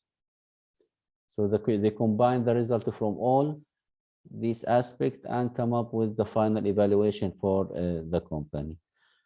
The management audit, corporate social responsibility evaluation, corporate social responsibility evaluation, department evaluation such as marketing, all the department evaluation, international evaluation such as outboard divisions. So the management evaluate all the units inside the organization. Strategic audit, tools to pinpoint weakness and the strength inside the organization. Responsibility center, standard cost center, profit center, investment center, cost center, revenue center. So these are the responsibility centers. Also, Tuba Hoja mentioned them in one slide and without explanation. Benchmarking is when you compare with industry leader, you put the industry leader in your image on the face view and compare with industry leaders. Select competitor close to you, study their output, pinpoint the difference, analyze why there is a gap between you and the industry leader, and develop tactics to narrow this gap. Problem in performance evaluation, quantifiable measure, access. You need to have quantifiable measures. Sometimes you just don't have it, so it might go for a problem.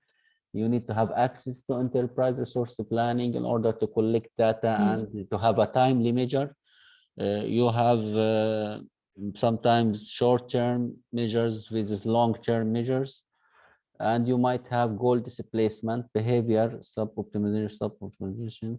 Employees tend to change activities because of rewards. Sometimes they deviate from the employees deviate from the activities and go for activities that for reward, as example, and linked with the reward, and ignore other activities that not linked with the reward. These are the problem. Guidelines for proper control, minimum amount of information.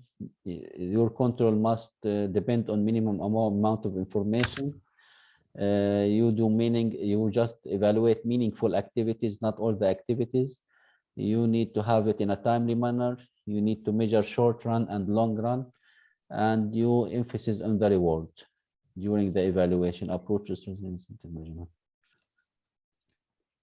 These are the evaluation. I think this is not important, just the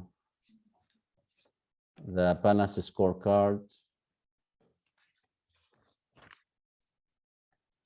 non-financial performance measure, and here's some financial measure like return on investment, earning per share, return on equity, operating cash flow, and the free cash flow. These are the financial measures that you might use.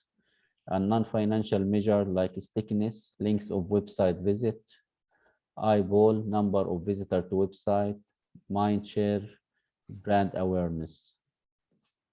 Thickness, eyeball, mind share. It's related to another measure that how you perform during the industry. If there's a lot of people visiting your site and stay on your site, it means you're performing well, and vice versa.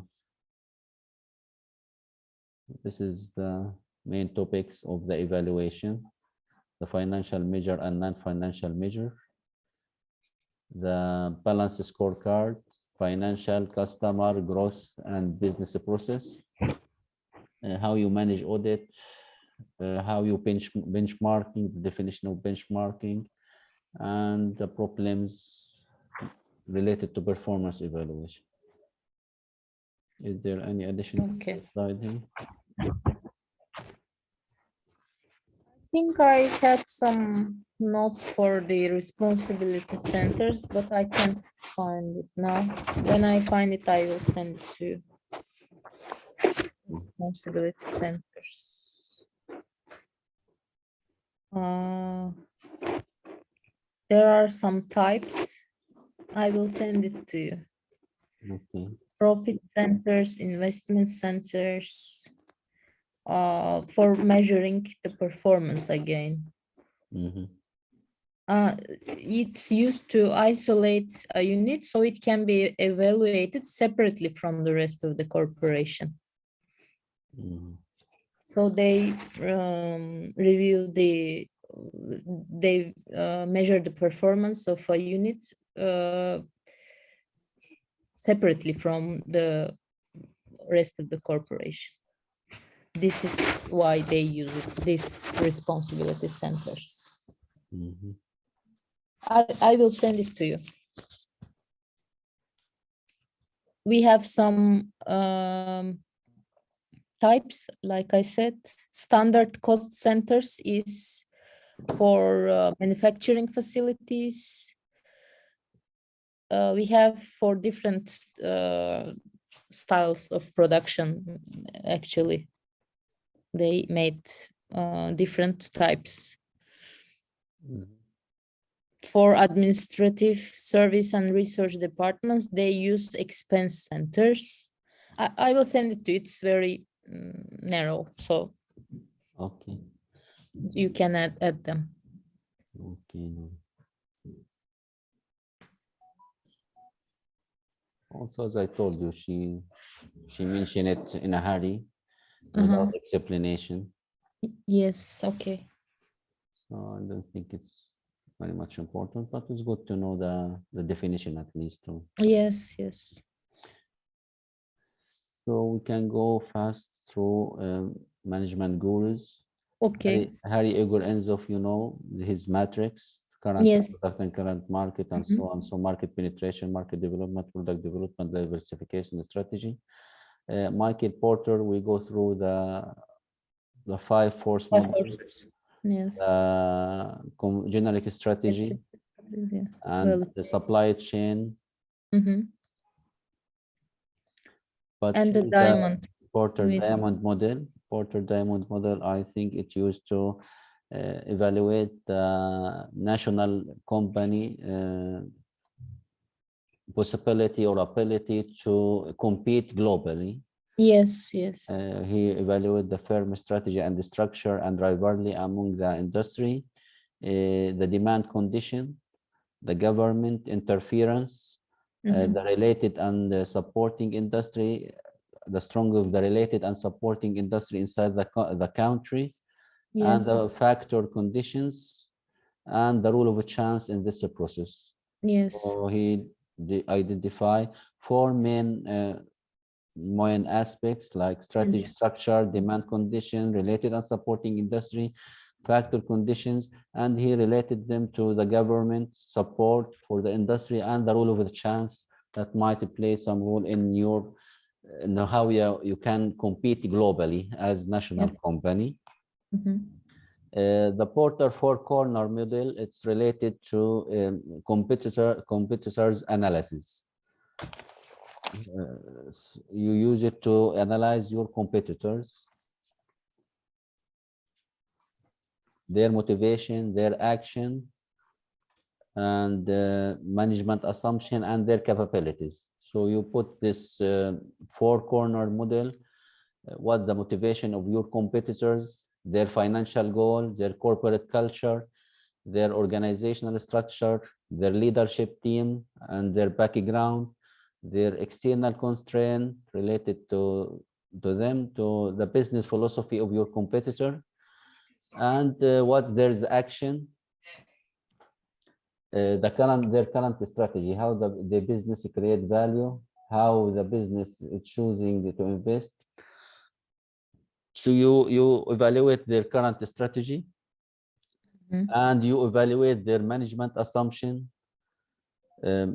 It's their perception of strength and weakness, cultural trait, organizational value, perceive industry forces, believe about competitors' goals, manage their assumption regarding the management, and you assess their capabilities. marketing skills, and so and so and so, and you put them all these aspects together, rate them, and then you come up with evaluation, which one of the competitor is most dangerous for you and which one is less dangerous for you, and so on. It's used for analysis of the competitor by studying their motive, their action, their managerial assumption, and their capabilities. So you try to understand their future strategy, maybe by using this. Yes. If you have 4 or 5 competitors, you set the same criteria Yeah. to evaluate them, and you rate them best accordingly. So these are Mhm. Porter, 5 force, generic, supply chain, diamond, and 4 corner model. So you Okay. might ask about the contribution of Porter in the management, in the strategic management. You need to mention all these 4 models Yes. or 5 models proposed by Porter. So Kurt Lewin is he's talking about the field theory and the freeze and unfreeze, how he can deal with the change. Yes. The 3-stage model of it with change by Levine: freeze, Unfreeze. unfreeze, Change. then freeze. Yes. And his field theory, how Mhm. the behavior of the individual affected by the group. In field theory, the group behavior affect and portray the individual behavior. So the group behavior affect the individual behavior, and the group dynamics in order to impose a change, concentration on a change group level rather than individual aspect like group rules, norms, roles, specialization, communication. The action research, and he also coined the action research principle, which repetitive work of a plan, action, and measure result, the study linked to action, and then evaluation, assessment, and research. So Kurt Lewin, he do the change model, the group dynamic, and the action research. Yes. Douglas X and Y, we already know it. Yes. Likert, Chester Bernard, already Mary Parker Follett, and we have here V-room expectancy theory. We mention it in the organization behavior. Lawler Porter theory of motivation, you already explained it well. McKillen, the human motivation theory related to the 3 aspect: achievement, affiliation, and power, the 3 needs. Yes. Edwin Iloki, goal setting theory. Goal must be clear, challenge goal, and so on. So John Stacy Adams, equity theory and organizational justice, was related to equity theory by John Stacy Adams. Hofstede, theory of organizational culture, the 6 aspects of culture, Yes. was by Hofstede. It's the power of distance, the individualism and collectivism, uncertainty avoidance, masculinity versus femininity, long-term orientation and short-term orientation, intelligence versus restraint. Queen and Cameron's model of culture. And here's the Queen and Cameron. I don't know why I put it here. Queen and Cameron models of culture, with its the organization is focused inward or focused outward, or is it a stable, strict organization, or it's a flexible organization. Okay. So if it's a flexible and inward focus, we have clan culture. If it's a stable and inward focus, we have hierarchy culture. Market culture, it's related to emphasis on production and competing in very competitive market. Adhocracy cultures, which is related to innovations and creativity in work. These are the Hofstede and Quinn and Cameron model, yes, models for organizational culture. Henry Mintzberg, the famous Henry Mintzberg. Yes. Henry Mintzberg, we already talk about organizational configuration in system theory of organization, when he divide the structure of organization based on its function, symbol, machine bureaucracy, professional bureaucracy, machine bureaucracy, concentrating in task. Here we are concentrating in skills, diversified from division, from multiple unit, diversified division form of structure, and adhocracy culture, adhocracy structure, which more for innovative organization. Okay. How you can coordinate between different tasks. You do mutual adjustment, you do direct supervision, you do standardization of work, you do standardization of output, you do standardization of skills, and standardization of norms, tactics or strategies to coordinate between different tasks. Another contribution for Henry Metzger, but I think it will come when we talk about system theory. And here when we talk about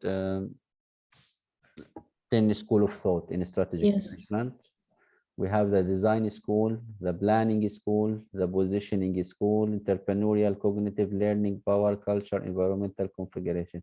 You already summarize it, but here's, I did this one, 3C, 3B, 2D, 1D, 1L.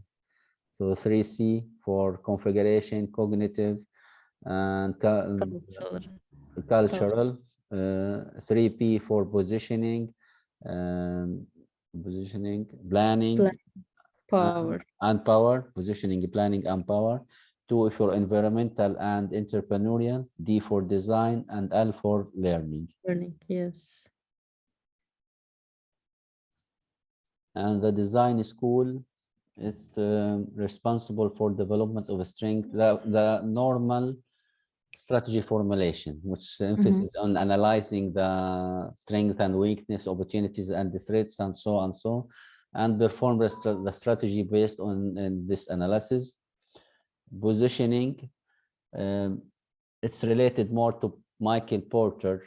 When you position yourself in the market, and you where do you see yourself? Where do you see yourself inside the market? And the planning school, it has theoretical root in system theory and cybernetics. The process runs toward the planning, the entire strategy. Yes. Planning the entire strategy. Entrepreneurial, it's self-explain itself, related to innovations and the new capabilities and the bringing innovation to the innovative product to the market. Cognitive, the cognitive has psychology as its root disciplines. It considers the environment to be demanding and or difficult to comprehend. In it, cognitive, I think it's you want to understand what's in your what's in the minds of your customers, so you can design a product they like, so you can be successful in this way. Customer orientation it has. Learning, psychology is at the root. The human mind is complex and unpredictable. The nature of business environment coupled with a decentralized distribution of knowledge make distribution of information complex. It has been observed that organizations which follow the learning school model make a strategy looking at the past.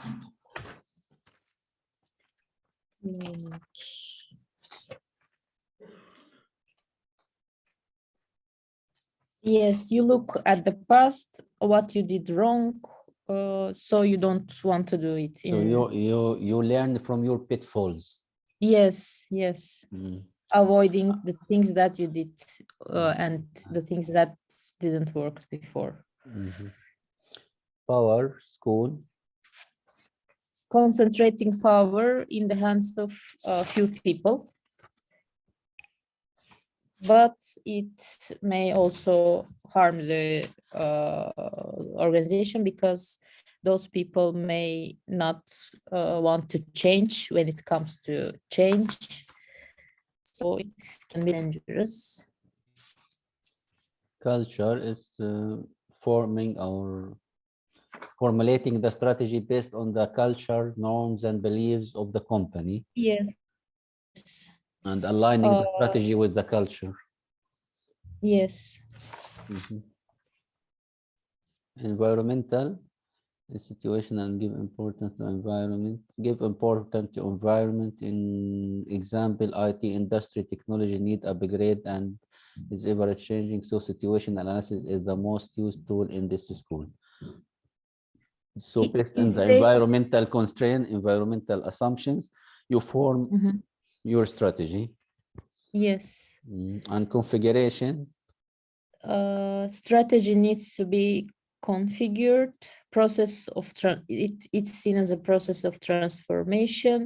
Strategy needs to consider a lot of things which can go wrong. Transformation of the values. It says keep transforming as long as you need. Mhm.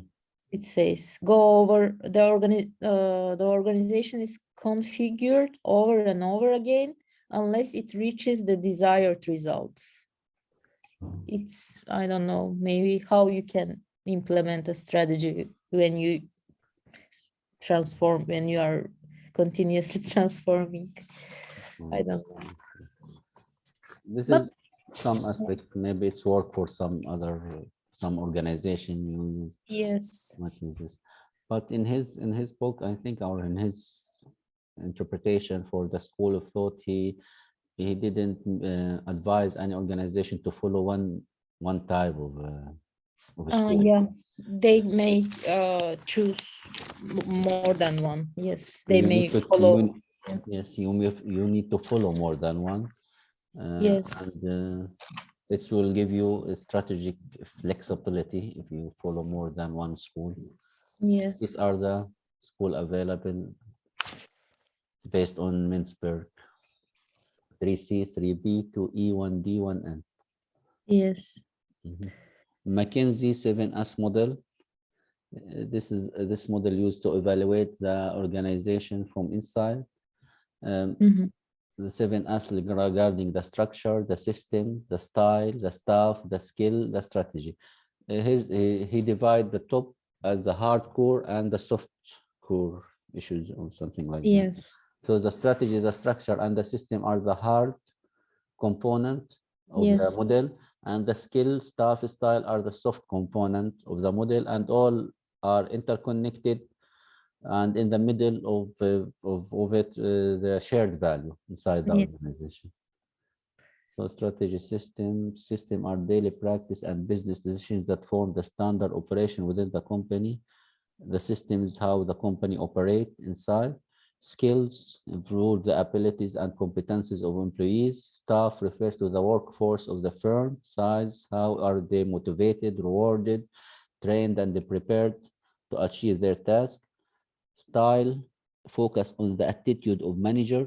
Shared value, mission, objectives, core values, culture, and so on. So structure, strategy, systems, the hard Hard part. component, skill, Mhm. staff, style, the soft component, and all of these components are interconnected through shared value of the organization. Yes. Balance scorecard, we talked about it, and Mhm. posting consulting group, we also talked about. Yes. So these are the Henry Mintzberg also has managerial roles. managerial roles. Yes. Mintzberg. Oh no, I didn't edit the managerial No role. problem. I just wanted to make sure that you know about them. So if they ask, there will be no problem. Directive, authoritative, supportive, Yes. and First, other three. yes. First, they have interpersonal roles. They then have oh, I forgot. I send it to the today to attached it to the drive. Okay, I remember. I remember. Okay. We can do, no problem.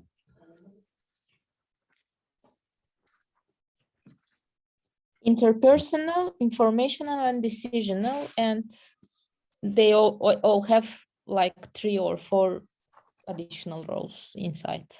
Mhm. Oh, okay. I think this was it. This will conclude the evening. Okay. Thank We you. review all It was the 10 very nice. I like it very much. and the management gurus also. Okay. I will How send you tomorrow? the responsibility centers tonight. Okay. Their types and why they use it. Handwritten. Yes, but it's better. It's because This one is better. Yes. yes, this is better. Okay. Okay. Thank you. Thank you for Something for participation. tomorrow, do we have? Actually, we plan, if we finish strategic management, we will go for organizational culture and research methodology. Okay. Organizational culture, the theories for organization culture somehow is not that big. Yes, We already can go through some finish of it. quickly. Yeah. And we go for research methodology. Then we need to one day to review the question, the Yes. expected Okay.